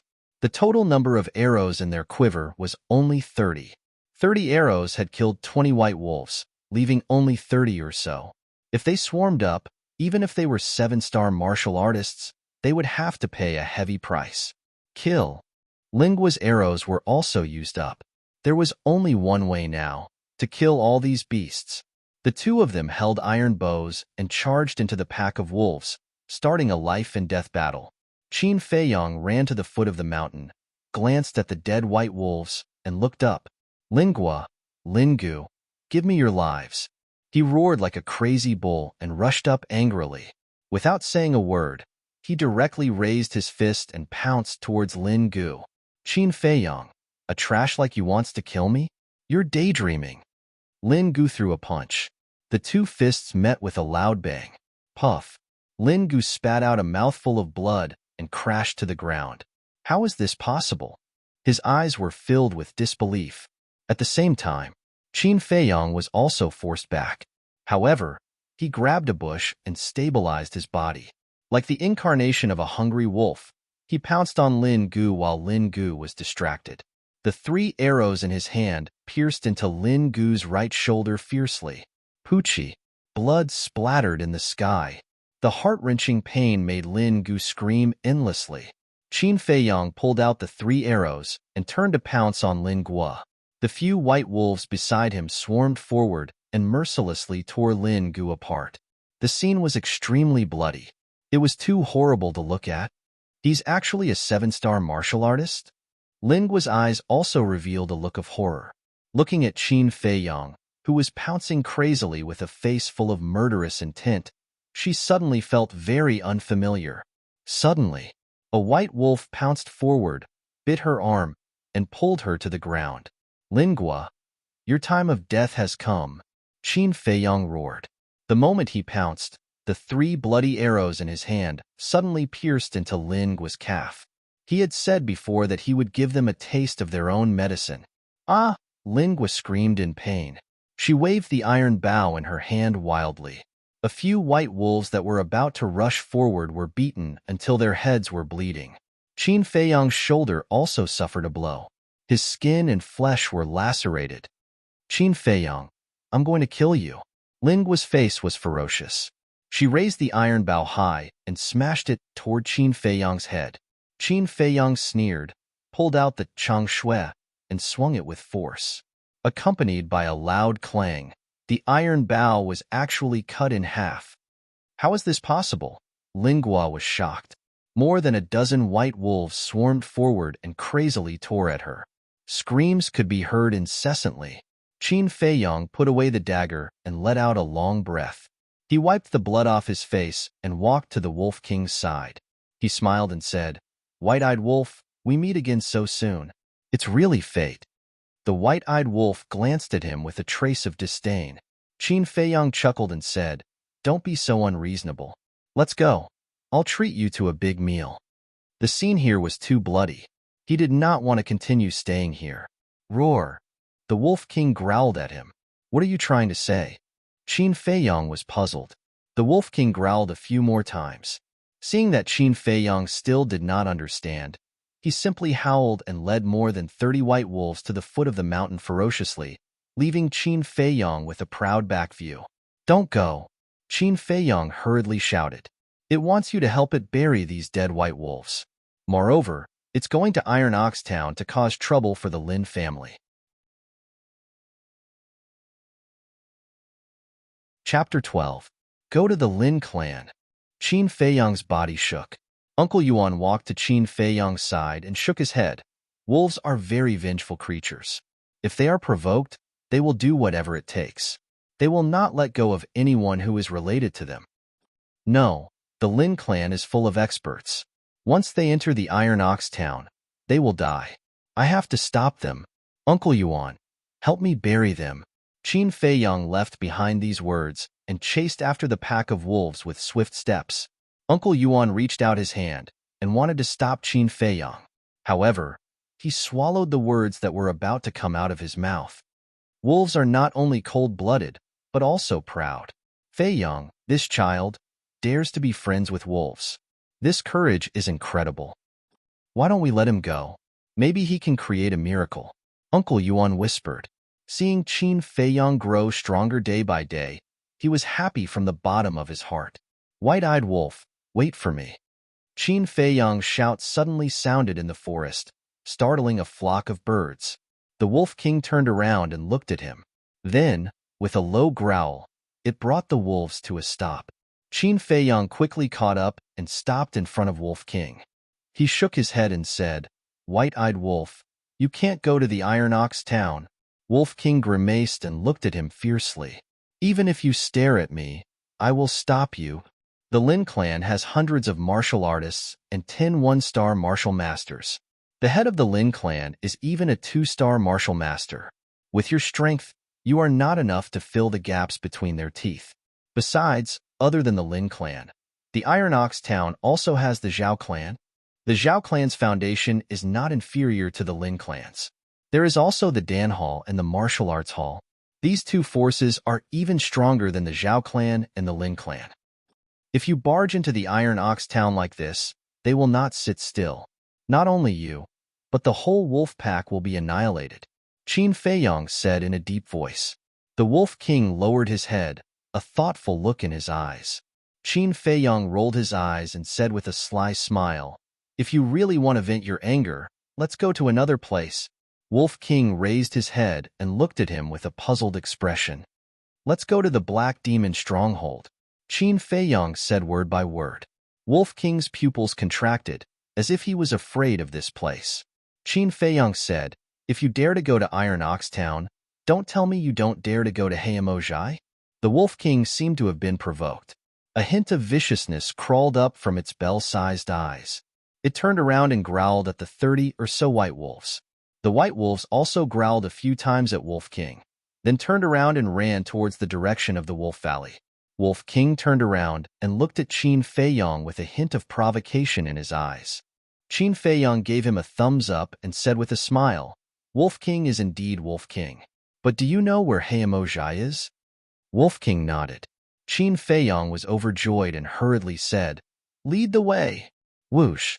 A man and a wolf galloped towards the south. When he learned from Uncle Yuan that Heimojai would continue to send people to assassinate him, Qin Feiyong had already conceived the idea of eliminating Heimojai. But he knew, with his current strength, he could not deal with those outlaws who killed without batting an eye. So this time, he only wanted to teach Heimojai a lesson. He wanted to let the people of Heimojai know that he, Qin Feiyong, was not to be trifled with. Compete in ruthlessness? He could be more ruthless than anyone. Compete in craziness? He could be crazier than anyone. If there was a chance to wipe out Heimojai, he would definitely not be polite. 2 hours later, Qin Feiyong and Wolf King stopped on the shore of a river and looked across the river. On the opposite shore, there was a stone tablet, 3 meters high and 1.5 meters wide, engraved with 2 lines of large words, "Unannounced, not allowed to enter." Under the stone tablet, there was a pile of bones. Under the hazy moonlight, it looked a little creepy. Behind the stone tablet, it was a dense forest, giving off a gloomy atmosphere. "Do you think I'll be afraid of a pile of bones?" Qin Feiyong sneered and was about to cross the river. But Wolf King bit his pants and did not let him enter the water. "What are you doing?" Qin Feiyong lowered his head and looked at it in puzzlement. Wolf King rolled its eyes as if it wanted to say something, but it did not know how to express it. "Oh, well." Finally, it simply howled. Then it quickly turned around and hid in the grass. Qin Feiyong's face changed. He hurriedly ran to Wolf King's side and lay in the grass. He found that Wolf King's eyes were fixed on the other side of the river. He also looked at the opposite side. In less than 5 breaths, 2 black shadows ran out from the forest behind the stone tablet. At the same time, Wolf King closed its eyes. Because its eyes would emit a green light in the dark, it was easy to be noticed. Qin Feiyong also finally understood that Wolf King was reminding him that there were sentries in the forest and to be careful.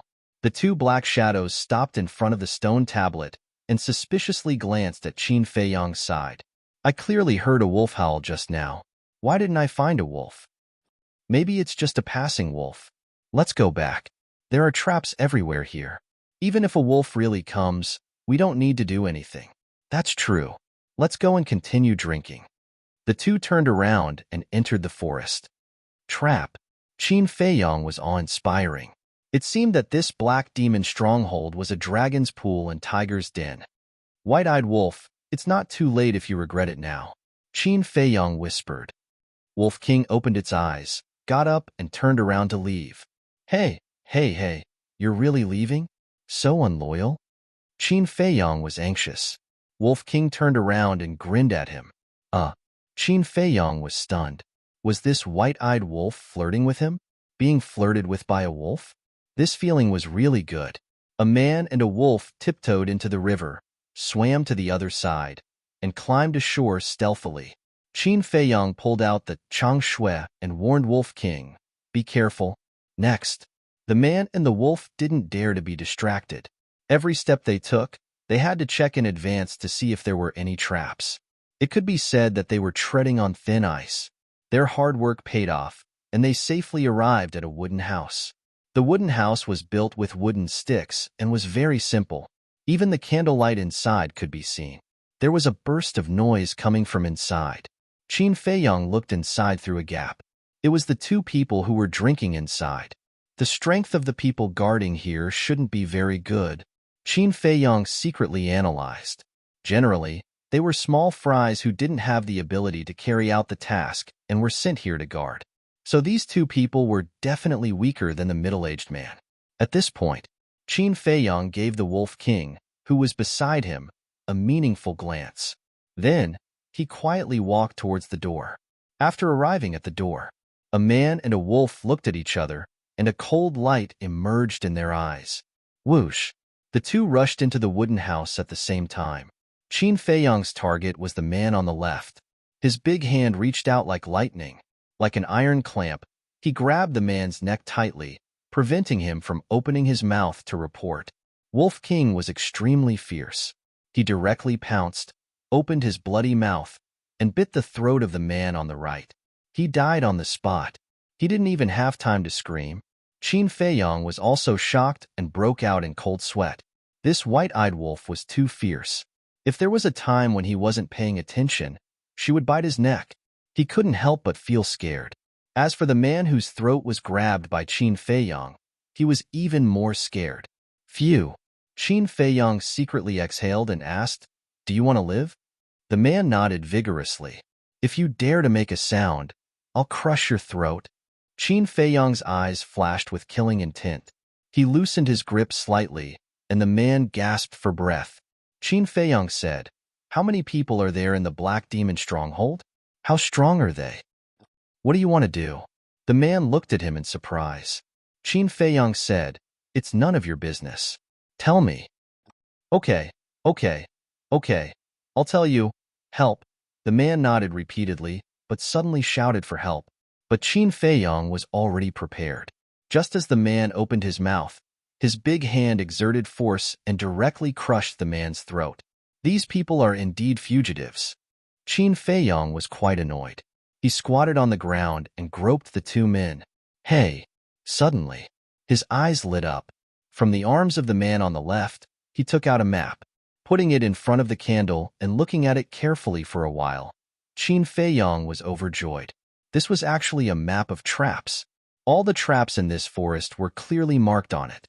At the same time, he was surprised again. There were too many traps in the forest. Without this map, he and Wolf King would not have been able to reach the Black Demon stronghold. It was probably because there were too many traps that this person had a map on him. "White-eyed wolf, follow me closely," Qin Feiyang instructed, took the map, and soon arrived outside a stronghold.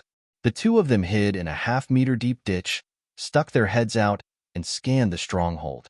At this time, it was already midnight. The people of the Black Demon stronghold had already fallen asleep. It was quiet here. Only two middle-aged men stood upright on both sides of the gate, closely monitoring the surroundings. Above the gate, there was a torch that shone in all directions. The two of them were topless, and there were a few hideous scars on their bodies, emitting a fierce aura. There are so many traps, and they still let people guard here. The people of the Black Demon stronghold are really cautious. Qin Feiyang frowned and asked in a low voice, "White-eyed wolf, are you confident that you can get rid of them in one fell swoop?" Wolf King shook his head. "The strength of the two seems to be very strong," Qin Feiyang muttered, looking at the dagger Chang Shui in his hand. This dagger could cut iron like mud. If it was a surprise attack, it should be able to get rid of the two people. "White-eyed wolf, go and distract one of them," Qin Feiyang whispered. Wolf King slowly crawled to the other side, rubbing against a tree as thick as an arm. Soon, the two middle-aged men noticed the movement there. The man on the right wondered, "Why is that tree shaking? Go and take a look." The man on the left nodded and walked towards the tree. Seeing this, Wolf King hurriedly retreated, got into a lush bush, and then closed his eyes. At the same time, Qin Feiyang picked up a fist-sized stone at his feet and then gently threw it. It landed in the grass 1 meter away, making a slight sound. And Chapter 13. Qin Feiyang held his breath and stared at the big man through the gaps between the weeds. But the result was beyond his expectations. The big man did not come to check. What should I do? Qin Feiyang was burning with anxiety. Suddenly, his eyes lit up. He took out the iron box given to him by Wolf King, took out a bone-replenishing pill, and placed it on the grass above. I don't believe that you won't be fooled this time, Qin Feiyang sneered. In this world, what was the most tempting thing? It was none other than the pill. The fragrance of the medicine quickly drifted in this place. Why is there the smell of the pill? After smelling the medicine, the big man was suddenly surprised. He sniffed hard and walked towards Qin Feiyang step by step. It's really a pill. It seems to be a bone-replenishing pill. This time I'm rich. When he saw the bone-replenishing pill on the grass, the big man was wild with joy and reached out to grab it. He had never thought about why the pill would be here. At this time, Qin Feiyang jumped up like a poisonous snake hidden in the dark. The dagger, Chang Shui, showed its sharpness and instantly cut the big man's throat. Blood spurted out. At the same time, he stretched out his left hand, covered the big man's mouth and dragged him into the deep ditch. In less than 3 breaths, the big man breathed his last and fell to the ground dead. Before he died, he stared at Qin Feiyang, his eyes full of disbelief. Qin Feiyang's eyes lit up. This dagger, Chang Shui, was more terrifying than he imagined. He restrained his mind, quickly took off the big man's clothes, wiped the blood on the grass, and tidied up the grass a little. Although there were still some obvious traces, it was late at night. As long as one did not look carefully, they would not notice. As for the smell of blood, the medicinal fragrance of the bone-replenishing pill was enough to cover it up. Qin Feiyang placed the bone-replenishing pill in a slightly conspicuous place and continued to hide in the deep trench, waiting for another big man to take the bait. The middle-aged man walked under the tree and scanned the surroundings. He didn't find anything out of the ordinary, so he went back the way he came with a trace of doubt. When he returned to the gate of the stronghold and saw that his companions had disappeared, he did not suspect anything and thought that they had gone to the latrine. Medicinal fragrance? Very soon, he also smelled the medicinal fragrance. A trace of suspicion crept into his eyes as he walked towards the direction of the medicinal fragrance. As expected, he was killed by Qin Feiyang's sneak attack. Using weeds and dead leaves to cover up the 2 corpses, Qin Feiyang put away the bone-replenishing pills and ran towards the tree. White-eyed wolf, you can come out now, Qin Feiyang shouted in a low voice. Wolf King opened his eyes and walked out of the bushes with a questioning look in his eyes. Don't worry, it's all settled. Next, we'll give the people of the Black Demon Stronghold a profound lesson. Qin Feiyang's eyes flashed with a cold light. Wolf King looked at him suspiciously. Qin Feiyang said, Do you see that torch? This stronghold is all made of wood. As long as there's a little fire, the whole stronghold will soon be set ablaze. I'll also let them have a taste of being burned by fire. Wolf King's pupils constricted. This human was even more ferocious than it. Let's go. Qin Feiyang shouted, turned around and ran to the gate of the stronghold. He found a wooden stick as thick as an arm and quickly made a torch with weeds and dead branches. This torch is for you. He handed the torch to Wolf King. Wolf King bit it. Qin Feiyang leaped up and pulled out the torch stuck on top of the stronghold's gate. He lit the torch held by the Wolf King and said in a low voice, We'll split up. We'll meet behind the stronghold later. A man and a wolf rushed into the stronghold at the same time, looking for flammable objects. In less than 10 breaths, in the stronghold, the flames were monstrous. One by one, the wooden huts and buildings were set ablaze. It's so hot. So much smoke. What's happening outside? The people of the Black Demon Stronghold woke up from their sleep one after another. When they opened the door to take a look, without exception, their faces suddenly changed. Not good. The stronghold is on fire. Come out and put out the fire. The entire stronghold was suddenly in a mess. One figure after another ran out of the house, carrying water to put out the fire. But, under the hot weather, everything became very dry. Not only did the flames not extinguish, but they burned more and more fiercely. There were even quite a few people whose bodies were on fire. What's going on? A loud roar sounded from a burning building. A burly man in black smashed the door with one foot and rushed out of the flames. Leader, I don't know what's going on, but the stronghold suddenly caught fire. A few of our brothers have been burned to death. Cough, cough, leader. Think of a way. A group of people surrounded him, extremely flustered. The burly man scanned his surroundings, his face extremely gloomy. The entire stronghold had almost turned into a sea of fire, trapping them inside. This is not a natural fire. If it's a natural fire, it's impossible to be on fire on all sides. This is man-made. Someone wants to set us on fire. Who the hell is it? Get out of here. The burly man roared. Leader, I just saw a wolf. Leader, I also seem to have seen an unfamiliar figure. The two killers ran to the burly man and said anxiously, Where are they? The burly man was furious. The smoke is too thick. We can't see clearly. The two shook their heads. Damn it, find them. How dare they come to burn our black demon stronghold? I swear I won't stop until I tear them into pieces. The burly man roared. Ah, master, please save me. But before he finished speaking, a few screams were heard. A few killers were shrouded in flames as they ran toward the leader and his group while crying for help. Leader, let's take our brothers and retreat first. It won't be too late to find them after we escape. A slightly older man in black stood out and said to the burly man. This person seemed to have some prestige in the black demon stronghold, and the others nodded in agreement. The burly man gritted his teeth and nodded. All right, you take everyone and escape. What about you? The old man in black asked. The wealth we accumulated over the years is all in the cellar. I'm going to take it all out. Wisps of white light emerged from the burly man's body and covered his entire body. After saying that, he turned around and rushed into the building without looking back. Don't worry, the leader has true chi protecting his body. The flames won't hurt him in a short period of time. Come with me. The old man in black roared and waved his palm forward. A stream of true chi spurted out from his palm and forcefully separated the sea of flames in front of him. The survivors of the black demon stronghold followed behind the old man in black and quickly fled outside. As for those who were burned by the flames, they didn't even look at them and acted extremely indifferent.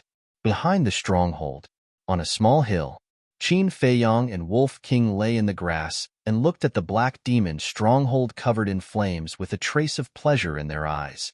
Burning the black demon stronghold was too satisfying. Qin Feiyang looked at the changshui in his hand, and a cold light flashed in his eyes. He turned to Wolf King and said, White-eyed wolf, do you want to play a big game? Wolf King looked at him in confusion, as if asking, how? Chapter 14. If it weren't for changshui, Qin Feiyang wouldn't have dared to have such a crazy idea.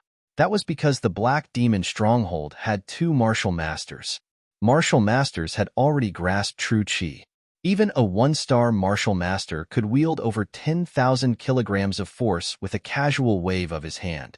With his and Wolf King's strength, it was simply courting death. However, the sharpness that changshui had displayed earlier gave him ample confidence.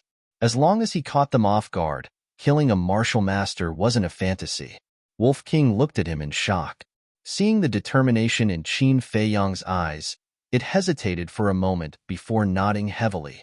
Since he was going to go crazy, he might as well go completely crazy for once. Qin Feiyang turned his head to look at the forest behind him. There was a mountain range in the distance that stretched out endlessly.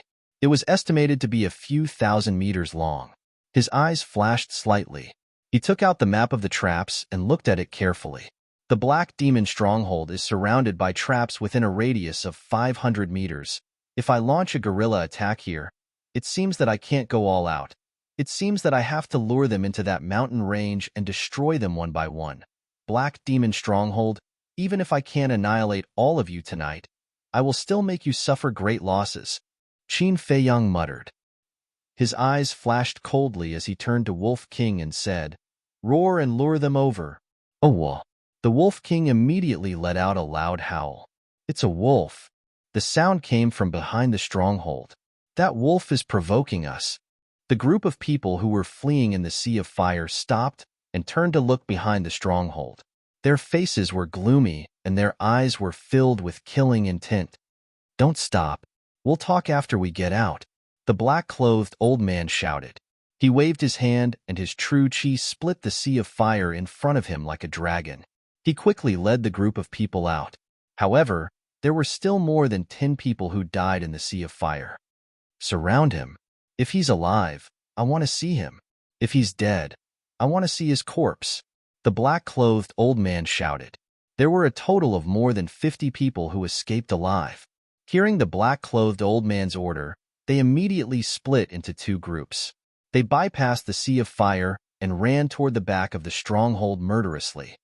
"Retreat," Qin Feiyang shouted in a low voice. Leading Wolf King, he easily bypassed the traps and ran towards the mountain range. "They're over there. Chase them." The people of the Black Demon stronghold took out a trap map and chased after Qin Feiyang. The old man in black stood on the hillside and stared at Qin Feiyang's back. He frowned and whispered, "Why does he look so familiar?" Boom! The burly man split open the sea of flames and quickly arrived beside the black-clothed old man. He looked at Qin Feiyang and Wolf King and asked, "Is it them?" "That's right. They seem to be provoking us." The old man in black sneered, "Provoke us? They really don't know what's good for them." "Wait, how did they know the location of the trap?" The burly man frowned. Every time they reached a trap, the man and the wolf would go around it. It was as if they knew the traps like the back of their hands. "If I'm not wrong, the 2 sentries have been killed by them. The trap map must have fallen into their hands, but this is no longer important." The old man in black sneered and asked, "Leader, are the treasures lost?" "They're all here. But fortunately, I got there in time. Otherwise, they would all be burned." The burly man patted the Chinquin bag tied to his waist. The old man in black glanced at the Chinquin bag and sneered, "Since they provoked us, we'll do as they wish. Let's go." The 2 of them took large strides and chased after Qin Feiyang and his companion with strong killing intent. At this moment, Qin Feiyang and Wolf King had already left the range of the trap and turned to look at the pursuers behind them. "Keep chasing if you have the guts." Qin Feiyang laughed mischievously. "Ow!" Wolf King also howled, full of provocation. "Don't run if you have the guts." A short, middle-aged man roared angrily, "Hurry up, don't let me wait for too long." Qin Feiyang smiled playfully and turned to run towards the mountain range with Wolf King. Including the leader of the Black Demon stronghold and the old man in black, there are a total of 53 people. White-eyed wolf, "Looks like we're going to have a massacre tonight." "Ow ow." A man and a wolf looked at each other and quickly disappeared into the mountain range. After a few dozen breaths, the people of the Black Demon stronghold also entered the mountain range one after another. They stood at a high point and scanned the dense forest in front of them. "Where are they?" The burly man and his companion rushed over and frowned. "They're gone. They're probably hiding and preparing to play guerrilla warfare with us." "Leader, why do I feel like that kid looks familiar?" "I remember now. He's that Qin Feiyang, the person that the Pill Hall's elder Ma wants to kill." "Didn't they send someone to kill him? Did they fail?" Everyone was surprised. The old man in black said, "They must have failed. Otherwise, he wouldn't appear here. Looks like he's here for revenge." "Humph. Since they're here, don't even think about leaving alive. Quickly go and find them. Even if we have to turn this mountain range upside down, we have to find them." The burly man shouted coldly with a murderous aura. "Let's go." The 51 people were like hungry wolves going down the mountain. They entered the dense forest in 2s and 3s and started a carpet search. After a few hundred breaths, 2 middle-aged men entered a small forest to search. "What do you think this Qin Feiyang is capable of? He actually dares to come and burn down our Black Demon stronghold? I'm also puzzled." Doesn't he know that every member of our black demon stronghold is an assassin that makes people tremble in fear? The two of them chatted as they searched. Suddenly, Qin Feiyang jumped down from a tree. The Chang Shui in his hand revealed its sharpness and directly pierced into the skull of one of them. Ah! That person screamed and died on the spot. His companion beside him was shocked.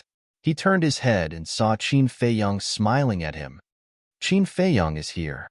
At the same time he shouted, he threw a punch at Qin Feiyang. Crash! The withered branches and rotten leaves beside him were suddenly lifted. Wolf King flew out, full of hostility. It bit that person's ankle and pulled hard. Caught off guard, that person cried out in alarm and immediately fell down. Qin Feiyang held the Chang Shui and fiercely pierced into the back of that person's head. There was no suspense. That person's blood splattered on the spot. Happy cooperation. Qin Feiyang wiped the blood on his face and grinned at Wolf King. Oh, Wolf King also growled excitedly. Let's go. After pulling out the Chang Shui, the man and wolf quickly disappeared. After a dozen breaths, Dai, accompanied by hurried footsteps, 3 ferocious-looking burly men ran over quickly. Looking at the 2 corpses on the ground, their expressions were gloomy. At this moment, 2 painful screams could be heard not far away. The 3 burly men looked at each other and hurried over.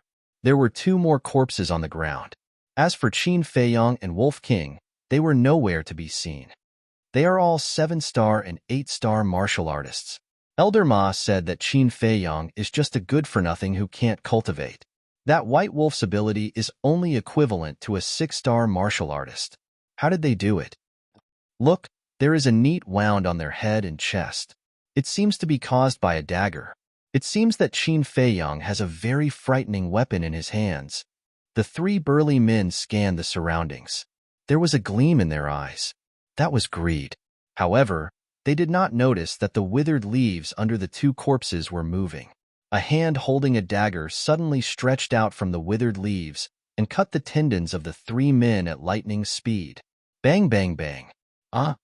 The 3 burly men suddenly fell to the ground and screamed. Blood spurted out from their wounds. Bang, bang. Crash. The 2 corpses were sent flying by a huge force.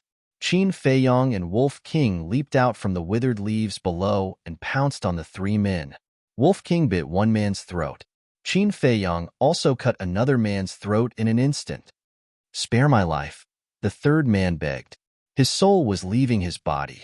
However, Qin Feiyang did not show any mercy. He waved the Chang Shui and quickly cut off the man's neck.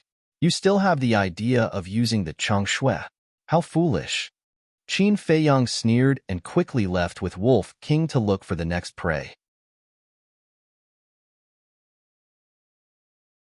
Chapter 15. It was a night of bloodshed. Under the hazy moonlight, in the dark forest, Qin Feiyang and Wolf King were like 2 ghosts, coming and going without a trace. From time to time, screams could be heard in the mountain range. 3 hours later, in a valley, a man and a wolf cooperated seamlessly and quickly took care of another killer. This is the 50th. There's only one left. Qin Feiyang grabbed the Chang Shui and bathed in blood, as if he had transformed into a killing god. Wolf King was the same. Its white fur was dyed red with blood. Its green eyes were filled with a terrifying murderous light. Let's go and take care of the last one. Qin Feiyang waved his hand and quickly left the valley with Wolf King, rushing into the dense forest. What's going on?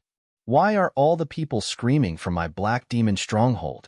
Could it be that the bastard and Qin Feiyang have been possessed by a ghost? A short, middle-aged man leaned against a big tree and looked around vigilantly. His companions died one by one. Screams rang out one after another. It was like a death sentence, almost making him collapse. What's going on now? Are they killers? Or are Qin Feiyang and Wolf King the killers? He really couldn't understand. It was a complete reversal. No, I can't stay here any longer, or I'll definitely die. Killers, whether it was psychological quality or endurance, were far superior to ordinary people. But now, the short middle-aged man was scared. He didn't have the slightest bit of courage to face Qin Fei Yang and Wolf King, these two fiends. He turned around and ran out of the mountain range without looking back.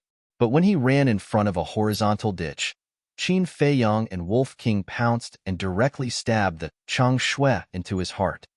I still can't escape. If there's an afterlife, I'll never be a killer again. In the past, it was me who killed others. Now, I'm the one being killed.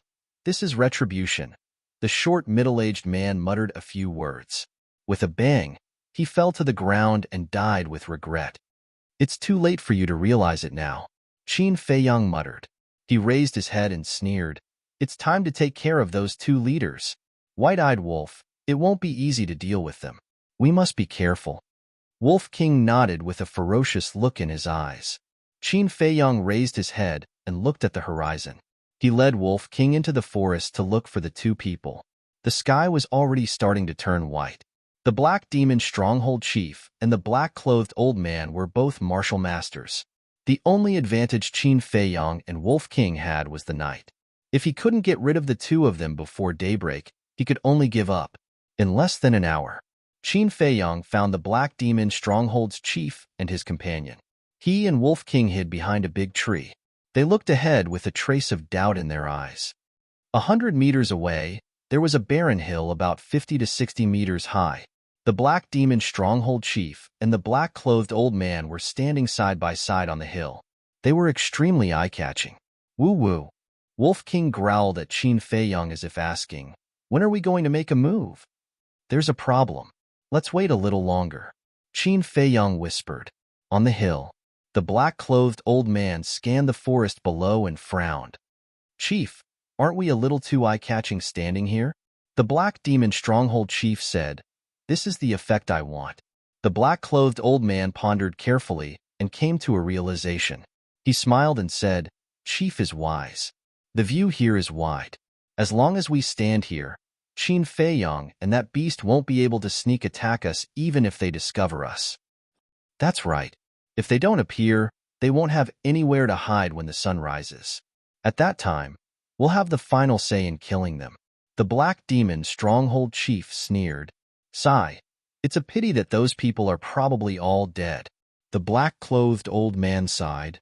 They're all useless trash. So what if they're dead? It's no big deal. Besides, it's good for us if they're dead. We can take all these treasures for ourselves. The Black Demon Stronghold Chief sneered. At the same time, a fierce light flickered in the depths of his eyes. Moreover, there was a dark dagger hidden in his sleeve that shone with a cold light. That's right. In that case, we should thank Qin Fei Yang. The black-clothed old man chuckled. However, he glanced at the cosmos bag tied to the Black Demon Stronghold Chief's waist from the corner of his eye. A fierce light flashed in the depths of his old eyes. All of a sudden, the black-clothed old man slapped the Black Demon Stronghold Chief's chest. True chi surged in his palm. His eyes were filled with killing intent. Bang! The Black Demon Stronghold Chief was sent flying on the spot as blood spurted out of his mouth. Not only was his chest torn open, but it was also caved in. Even his heart had been shattered by the true chi. You actually plotted against me? The Black Demon Stronghold Chief looked at the black-clothed old man in disbelief. The black-clothed old man chuckled and walked towards the Black Demon Stronghold Chief step by step. He said indifferently, didn't you also want to kill me and take all these treasures for yourself? I just made the first move. The Black Demon Stronghold Chief roared. I didn't. I swear that I really wanted to split it equally with you. I'm not one of those idiots. Your tricks are useless against me. Besides, we've been together for so many years. Who knows you better than me? I can guess what you're thinking. You used Qin Fei Yang and that beast to get rid of everyone. You said that you wanted to split the treasures equally with me, but in reality, you already wanted to kill me. If I'm not wrong, after killing Qin Fei Yang and the rest, you'll plot against me immediately. Am I right? The corners of the black-clothed old man's mouth curled up slightly with a hint of mockery. Listen carefully. I didn't. The Black Demon Stronghold Chief roared. We're all the same kind of people. For money, we'll do anything. Why be so hypocritical? But now, It doesn't matter whether I did or not, because I'm going to take this treasure. After killing you, I'll slowly deal with Qin Fei Yang and that beast." The black-clothed old man's eyes surged with killing intent. His true chi surged and covered his fist as he punched out with all his might. The stronghold chief was about to die under his fist. He suddenly reached out and grabbed the black-clothed old man's arm tightly. At the same time, the dagger hidden in his sleeve stabbed into the black-clothed old man's lower abdomen at lightning speed. "Ah!" The black-clothed old man screamed and kicked the black demon stronghold chief. Bang! Bang! At that moment, the black fiend stronghold master rolled down the mountain like a rubber ball. "The dagger is ready. You still say that you don't want to kill me?" The black-clothed old man looked down at the dagger in his lower abdomen and was instantly enraged. He endured the excruciating pain and charged toward the black demon stronghold chief with a murderous aura. Ow! However, at this moment, a wolf howl exploded in the forest not far away. The black-clothed old man stopped in his tracks and looked in the direction of the sound. He saw Qin Fei Yang and Wolf King galloping toward him. He lowered his head again and looked at the black demon stronghold chief who was rolling down the mountain. His gaze was extremely gloomy. If he chased after him at this moment and snatched the cosmic bag, he would definitely bump into Qin Fei Yang. If he was not injured, he would not be afraid. He could kill the man and wolf with a wave of his hand. But now, the dagger in his lower abdomen prevented him from using his true chi. He could not even unleash half of his strength. He looked at Qin Fei Yang again. Although he was only a 7-star martial artist, he must have some extraordinary means to be able to deal with the 51 killers. The black-clothed old man weighed the pros and cons and realized that he did not have the courage to go down. Damn it! He cursed angrily and decisively turned around.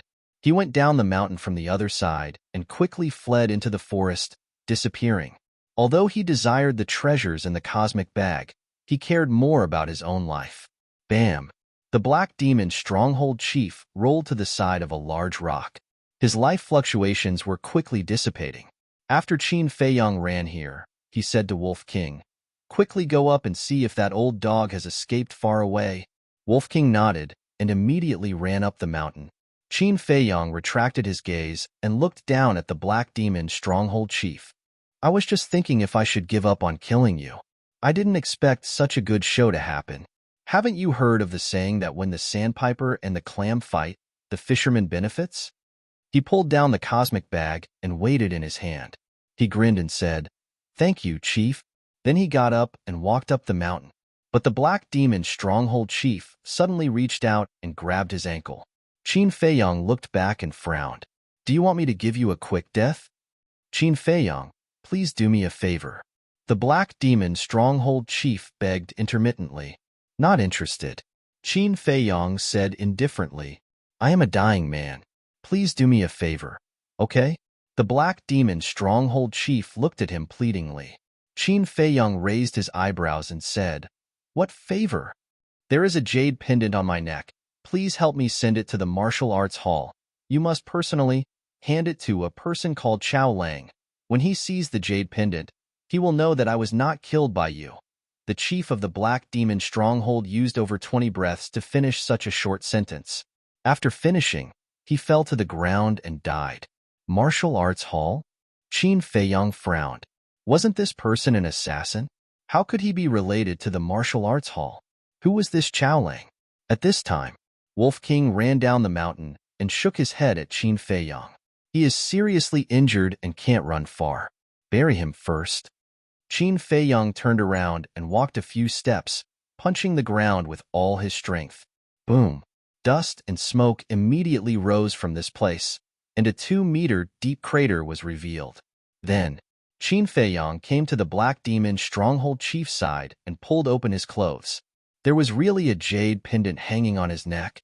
The jade pendant was dark green and looked simple and unadorned. It didn't look like a treasure. He grabbed the jade pendant and pulled it off. He looked at it in front of his eyes for a while, but he still couldn't figure it out. He put it in his trouser pocket, picked up the black demon stronghold chief's body, and put it in the deep pit. Alas, don't be an assassin in the next life. Qin Fei Yang sighed. This incident gave him a great feeling. People's hearts were really sinister. From this, he also came to a conclusion. Never trust an assassin, let alone be friends with an assassin, because it was self-destruction. Chapter 16. After burying the leader of the Black Demon stronghold, Qin Feiyang continued to pursue the black-clothed old man. The wolf's eyesight and sense of smell naturally surpassed that of humans, especially when it came to blood. Wolves were the most sensitive. The black-clothed old man was bleeding all the way. Wolf King smelled the smell of blood and followed the trail with Qin Feiyang. The Black Demon stronghold had been burned to ashes. However, the fire had not been extinguished and was rapidly spreading to the surrounding jungle.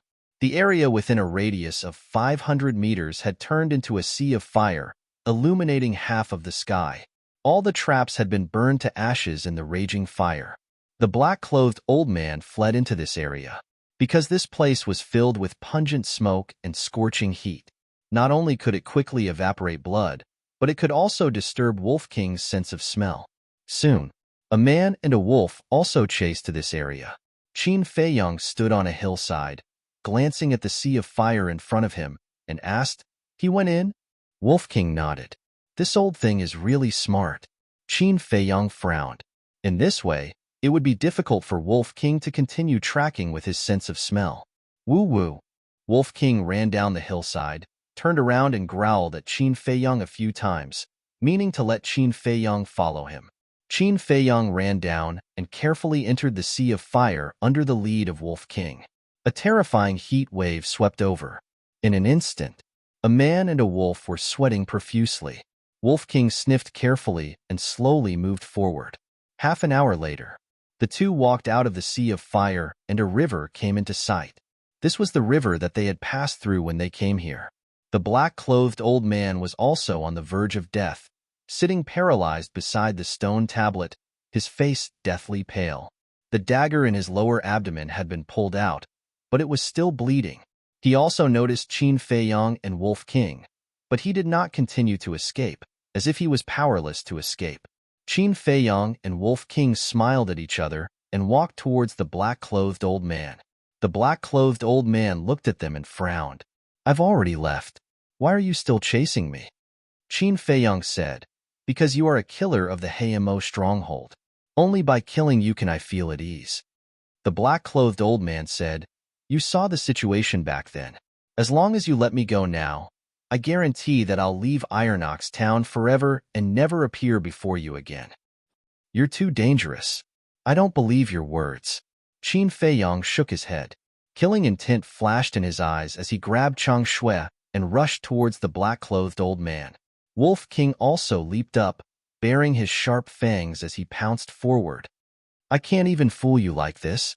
Qin Feiyang, you are really not simple. I will slowly settle this account with you in the future." The old man in black smiled coldly and plunged into the river. "Not good." Qin Feiyang shouted and quickly jumped into the river. Wolf King followed closely behind. But a moment later, Qin Feiyang emerged from the water with a gloomy look in his eyes. Not long after, Wolf King also emerged from the water and shook his head at Qin Feiyang. "This old guy is more difficult to deal with than I thought, but he can't have been lurking at the bottom of the river. Go ashore first." Qin Feiyang called out to Wolf King and swam towards the opposite shore. Next, a man and a wolf stood on the shore, closely monitoring the movements on the water. Whenever a bubble appeared, they would go down to check. However, even when the sun rose, the two of them did not see the black-clothed old man emerge from the water. There was no blood in the river either. Plus, the water was flowing, so Wolf King had no way to track him. "Oh, well." Wolf King looked at Qin Feiyang and growled, as if asking what to do. Qin Feiyang's eyes flickered. If this person had drowned, he would have definitely surfaced. But until now, this person had not appeared. So there was only one explanation: he had already escaped. But he was very puzzled. How did this person escape? Phew. He let out a long breath, looked down at Wolf King, and said with a smile, "If I meet him in the future, I will take care of him slowly." When he came, he only intended to teach the Black Demon stronghold a lesson. But now, except for the black-clothed old man, all of them were annihilated. He was still very satisfied with this result. Wolf King grinned, as if to say that this experience was really exciting. Qin Feiyang shook his head and laughed, cleaned the chang shui, put it in the wooden sheath, and then took out the Qinkuan bag. The treasures in this Qinkuan bag were the biggest harvest this time. However, when he checked the Qinkuan bag, he suddenly froze in place. Wolf King looked at him suspiciously. Qin Feiyang did not explain, squatted on the ground, and poured out all the gold coins in the Qinkuan bag. After carefully counting, there were only 100 gold coins. What's going on? How can an assassin organization that has been famous for many years only have so few gold coins? Qin Feiyang frowned. Wolf King was also very puzzled. Logically speaking, the treasures accumulated by the Black Demon Stronghold should not only have a large number of gold coins, but also pills, weapons, martial arts, and so on. But there was nothing in this Qinkuan bag. So shabby. Was it still an assassin organization? No. The black-clothed old man and the Black Demon Stronghold's leader would not kill each other because of these 100 gold coins. There must be other treasures, but they were not put into this Qinkuan bag. Qin Feiyang said, "White-eyed wolf, let's go to the Black Demon Stronghold to look again?" Wolf King nodded. Qin Feiyang quickly put the 100 gold coins into the Qinkuan bag, tied it to his waist, and then crossed the river, dodged the sea of fire, and entered the ruins of the Black Demon Stronghold to search carefully. But after searching for half an hour, he found nothing. There must be more treasures, but they are hidden in places we don't know, Qin Feiyang whispered. Suddenly, he took out the jade pendant given to him by the Black Demon Stronghold's leader. After looking at it for a moment, he frowned. Could it be that this is a key? Chao Lang, he pondered for a moment, and the corner of his mouth slightly raised. Whether or not there were treasures, whether or not the jade pendant was a key, he had to be careful. A man and a wolf went back the way they came. When they were about to reach home, Qin Feiyang invited Wolf King again, but Wolf King refused. It also did not ask for gold coins. Thus, the two went their separate ways. Uncle Yuan had already buried White Wolf and Ling Guo's corpses. Qin Feiyang went back to report that he was safe, and then went to Iron Ox Town without stopping. He naturally went to buy body-tempering pills. Although he only got 100 gold coins, there was no doubt that this was a huge treasure for Qin Feiyang, enough for him to step into the martial master realm. And pills were not only available in the pill hall. There was another place that also had a lot of pills, and that was the Precious Treasure Pavilion. The Precious Treasure Pavilion was an independent force. Even the pill hall did not dare to offend them, because the pill hall needed the Precious Treasure Pavilion to sell their pills at a high price. Moreover, the things in the Precious Treasure Pavilion were definitely not fake. It was just that the price was higher than the market price. In the past 5 years, Qin Feiyang also went to the Precious Treasure Pavilion, but the high price of the marrow-cleansing pill made him stop. Of course, he was also humiliated by the staff of the Precious Treasure Pavilion. At this moment, the sun was high up in the sky. Most of the people in the town were at home. Thus, there were very few people on the street.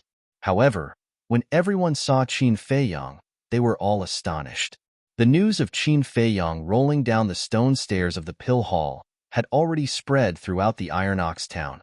Everyone thought that he would need to rest for at least 1 or 2 months, but they did not expect that he would come back to the town in just 2 or 3 days. Moreover, the sickly look on his face was gone. His face was rosy, and his steps were steady and powerful. He looked stronger and more energetic than before.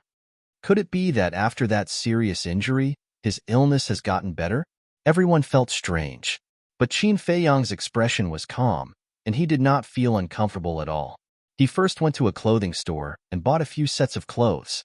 They were made of the most common cloth, linen. Although he had money now, there were too many things that he would need money for in the future. So, he had to use it sparingly.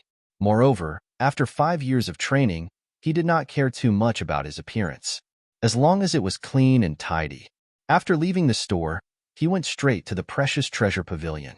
The Precious Treasure Pavilion was located in the south of the town. Because of the hot weather, there were very few people here. There were even some staff members who were lying on the counter, dozing off. When Qin Feiyong walked into the precious treasure pavilion, a few staff members immediately stood up to welcome him. But when they saw that it was Qin Feiyong, they retreated angrily. The disdain in their eyes was not concealed at all. Qin Feiyong had long been accustomed to this kind of attitude. He didn't care. He glanced around, and his eyes suddenly locked on a certain place. In front of the counter over there, a man and a woman stood. They seemed to be selecting something. The staff was smiling and entertaining them warmly. The two had their backs facing Qin Feiyong, but Qin Feiyong recognized the girl at a glance. Who was she? The weather is so hot. What are you doing out here? Qin Feiyong walked over with a smile. That's right. The girl was Lin Yi, its brother Feiyong. There was a hint of joy in Lin Yi's eyes. She turned to look at Qin Feiyong and was about to run over. But the boy next to her suddenly grabbed her, leaned close to Lin Yi's ear and whispered, "Don't forget Uncle Lin's words." Lin Yi's delicate body trembled. She lowered her head immediately, and her cheeks were a little pale. And? Qin Feiyong frowned, walked to Lin Yi, and smiled. What's wrong with you? Are you feeling uncomfortable? Is fine. You don't have to worry about her.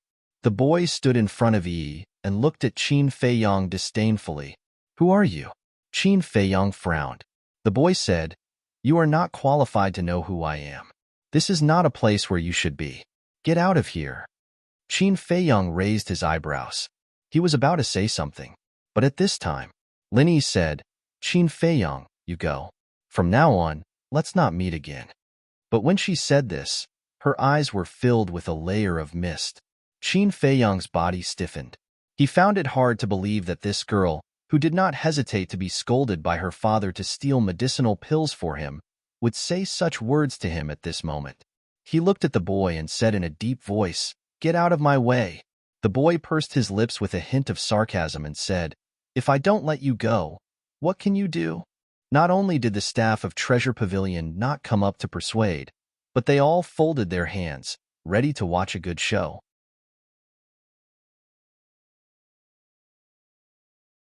Chapter 17. Qin Feiyong's face was gloomy. He stared at the young man with cold eyes. Okay, I will step aside. The young man stepped aside, crossed his arms in front of his chest, and smirked. It was obvious. He didn't step aside because he was afraid of Qin Feiyong. Qin Feiyong wasn't in the mood to care so much now. He looked at Lin Yi and said, Look up at my eyes and tell me why. Lin Yi didn't look up, but tears burst out of her eyes. Qin Feiyong said, Did your father force you? Lin Yi still didn't say a word. Qin Feiyong yelled, I asked you to look at me. Didn't you hear me? The young man chuckled and said, You have told him clearly. Let him give up completely so that he won't continue to pester you in the future. You shut up. Qin Feiyong turned his head to look at the young man. His eyes were gloomy and terrifying. He had basically seen all the people in Iron Bull Town, but he had no impression of this young man in his mind. Is this person not from Iron Bull Town? But facing Qin Feiyong's terrifying eyes, the young man shrugged his shoulders with an indifferent attitude. It seemed that he didn't put Qin Feiyong in his eyes at all. Qin Feiyong. Lin Yi suddenly spoke, wiped away her tears, and looked up at Qin Feiyong. Qin Feiyong looked at her. At the moment when their eyes met, Qin Feiyong's heart inexplicably hurt, because Lin Yi's eyes were completely different from before. In the past, her eyes were kind, dependent, and sentimental. But now, it was extremely cold. This kind of eyes would only appear when facing strangers. Lin Yi said, Qin Feiyong, listen clearly. From now on, we will break all ties. Please don't pester me again. Qin Feiyong's body shook. He clenched his hands and looked at the girl in front of him deeply. Suddenly, he smiled. All right. In any case, I don't have a good impression of your Lin family. Sooner or later, I will fall out with you. That's not right. They've already turned against each other. With you around, it's not easy for me to deal with it. Lin Yi, from now on, anyone from your Lin family better not provoke me. Otherwise, no matter who it is, I will not show mercy. After Qin Feiyong finished speaking, he turned around and walked towards a counter. He didn't know why, but after saying this, he felt a lot more relaxed. However, However, the staff of Jean Bao Pavilion looked at Qin Feiyong with disdain. Don't provoke me? I won't be merciful? How dare you say such arrogant words? Do you really think you're some big shot? He was just a piece of trash who couldn't cultivate. Why was he so arrogant? Qin Feiyong, did I allow you to leave? The young man turned to look at Qin Feiyong and said indifferently. Lin Yi frowned and asked, Lin Bailey, what do you want to do? This is a matter between us men. Don't meddle. Lin Bailey lifted the corner of his mouth slightly. While walking towards Qin Feiyong, he said, I didn't intend to bother with you, but you are too arrogant. If I don't teach you a lesson, you won't know the immensity of heaven and earth. Swoosh. He took a big stride forward and arrived behind Qin Feiyong. He stretched out his arm and slapped Qin Feiyong with his palm. Oomph. Qin Feiyong snorted coldly. He turned around and punched Lin Bailey's palm. He immediately felt a terrifying power gushing out from Lin Bailey's palm, which could topple mountains and overturn seas. Puff.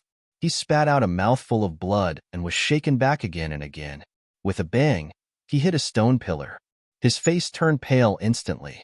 You are a martial master. Qin Feiyong looked up at Lin Bailey. His pupils contracted. Although you are arrogant, your eyesight is not bad.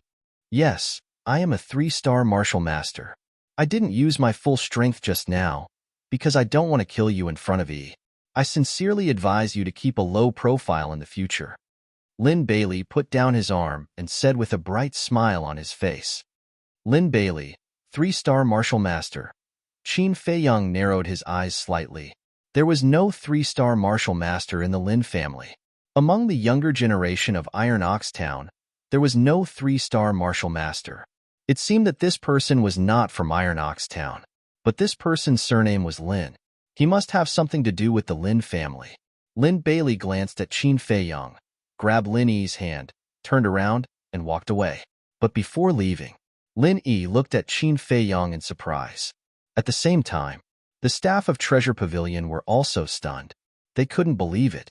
On the one hand, they were shocked by Lin Bailey's strength. He looked 15 or 16 years old, but he was a 3-star martial master. On the other hand, Qin Feiyong's performance also gave them a huge shock. Wasn't he unable to cultivate? But why didn't he die after taking Lin Bailey's palm? Phew. Qin Feiyong breathed a sigh of relief, wiped the blood from the corner of his mouth, walked to a counter next to him and said, I want 60 body-quenching pills and 30 chi-gathering pills. 60 body-quenching pills will cost 35 gold coins. 30 chi-gathering pills will cost 65 gold coins. A total of 100 gold coins. Do you have it? The staff came back to his senses and asked, So expensive? Qin Feiyong raised his eyebrows and poured out all the gold coins in his chinkuan pouch. Originally, according to the market price, 60 body-quenching pills would only cost 30 gold coins. Chi-gathering pills were one level higher than body-quenching pills. The market price was 2 gold coins per pill. 30 chi-gathering pills would only cost 60 gold coins, a total of 90 gold coins. Yet, Treasure Pavilion charged 10 gold coins more. These people really knew how to do business. The staff slightly counted and said in surprise, Just right? He looked at Qin Feiyong in surprise, as if he didn't believe that Qin Feiyong could take out so many gold coins. He carefully counted again. As a result, it was still exactly 100 gold coins, not one more, not one less. Wait a moment, I'll go get the pills for you. After confirming that there was no mistake, the staff's attitude also began to change, and his words carried a trace of respect. Not long after, the staff came out with a jade box, placed it in front of Qin Feiyong, and said with a smile, You can count it? But Qin Feiyong didn't count it. He directly put it in his chinkuan pouch, turned around and left, because Zhanbao Pavilion would never lie. After Qin Feiyong left, several staff gathered together and began to discuss. The topic of discussion was nothing more than, why did Qin Feiyong have so many gold coins? Who was Lin Bailey? After buying the medicinal pills, Qin Feiyong didn't stay for a moment and left Iron Ox Town directly. Brother Feiyong, wait. As soon as he walked out of Iron Ox Town, Lin Yi's shout sounded behind him. She was still dressed in tight clothes. Her figure was graceful, and her skin was snow white. However, Her eye bags were a little red and swollen. Qin Feiyang stopped and turned to look at Lin Yi. His brows furrowed slightly. Lin Yi ran to him. Without saying a word, she took out a chinkuan pouch from her arms and stuffed it into Qin Feiyang's hand. She said, "Brother Feiyang, you must live well." Without waiting for Qin Feiyang to react, she turned around and ran into Iron Ox Town without looking back, disappearing at the end of the street. But as she turned around, 2 drops of tears fell on a blade of grass. What happened? Qin Feiyang was stunned. Qin Feiyang, you are really bold. Suddenly, another shout was heard. The Lin family's family master came quickly and stood opposite Qin Feiyang. His face was as calm as water. Qin Feiyang asked, "Family Master Lin, what do you mean by this?" "What do I mean?" The Lin family master laughed angrily and said, "Yi stole gold coins and medicinal pills at home. Aren't you the one who instructed her?" "En?"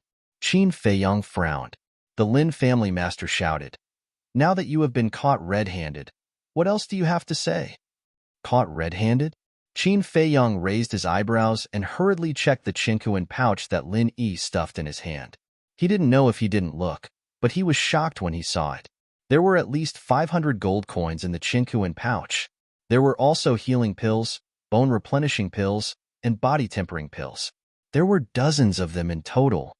Didn't she say that she would cut ties with me from now on?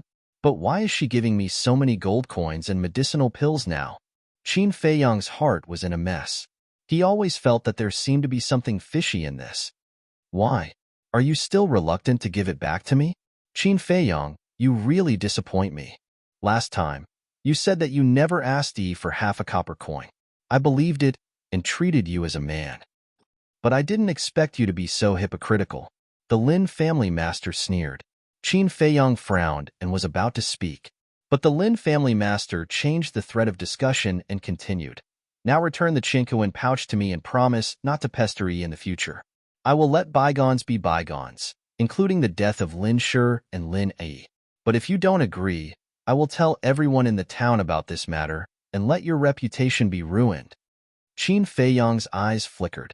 Suddenly, a smile crept up on his face. He said sarcastically, "You father and daughter really put in a lot of effort." "What do you mean?" The Lin family master frowned. "I have been wondering why you came looking for me as soon as Lin Yi gave me the chinkuan pouch. But after hearing your words, I finally understand. In fact, this is a trap that you deliberately set for me. Lin Yi gave me the chinkuan pouch. You caught me in the act and then used it to threaten me, right?" Qin Feiyang said, "I didn't expect you to be quite smart." The Lin family master laughed. Looking at the smug smile on the Lin family master's face, Qin Feiyang's heart suddenly burst with anger. "You can rest assured. From now on, I will not look for Lin Yi again. I don't care about the things in this chinkuan pouch, but I advise you to leave some leeway for everything. Don't cut off your own escape route." Qin Feiyang said meaningfully. He threw the chinkuan pouch at the feet of the Lin family master, then turned and strode away. "Why do I feel that he is a little different now?" The Lin family's patriarch looked at Qin Feiyang's back and couldn't help but frown slightly. He is now a 7-star martial artist. Of course, he is different from before. A chuckle sounded. Lin Bailey walked out from behind a big tree and walked to the Lin family master with a faint smile. 7-star martial artist. The Lin family master was shocked, then smiled disdainfully and said, "He is only a 7-star martial artist at the age of 15. His future achievements will be limited. Young Master Lin, thank you for helping me with the plan. I believe that after this incident, Qin Feiyang will definitely not dare to pester Yi again." Lin Bailey said, "You are also a member of my Lin family. I naturally have to help you. But if Yi knows what we have done, she will be very sad and even hate us." The Lin family master smiled and said, "Aren't we doing this for her own good?" "That's true." Lin Bailey smiled and turned to walk toward the town. "Qin Feiyang, even if you can cultivate now, you are not qualified to touch my daughter." You're tuning in to the Warrior Lore YouTube channel. Don't forget to subscribe and join us on this journey to catch the most captivating stories.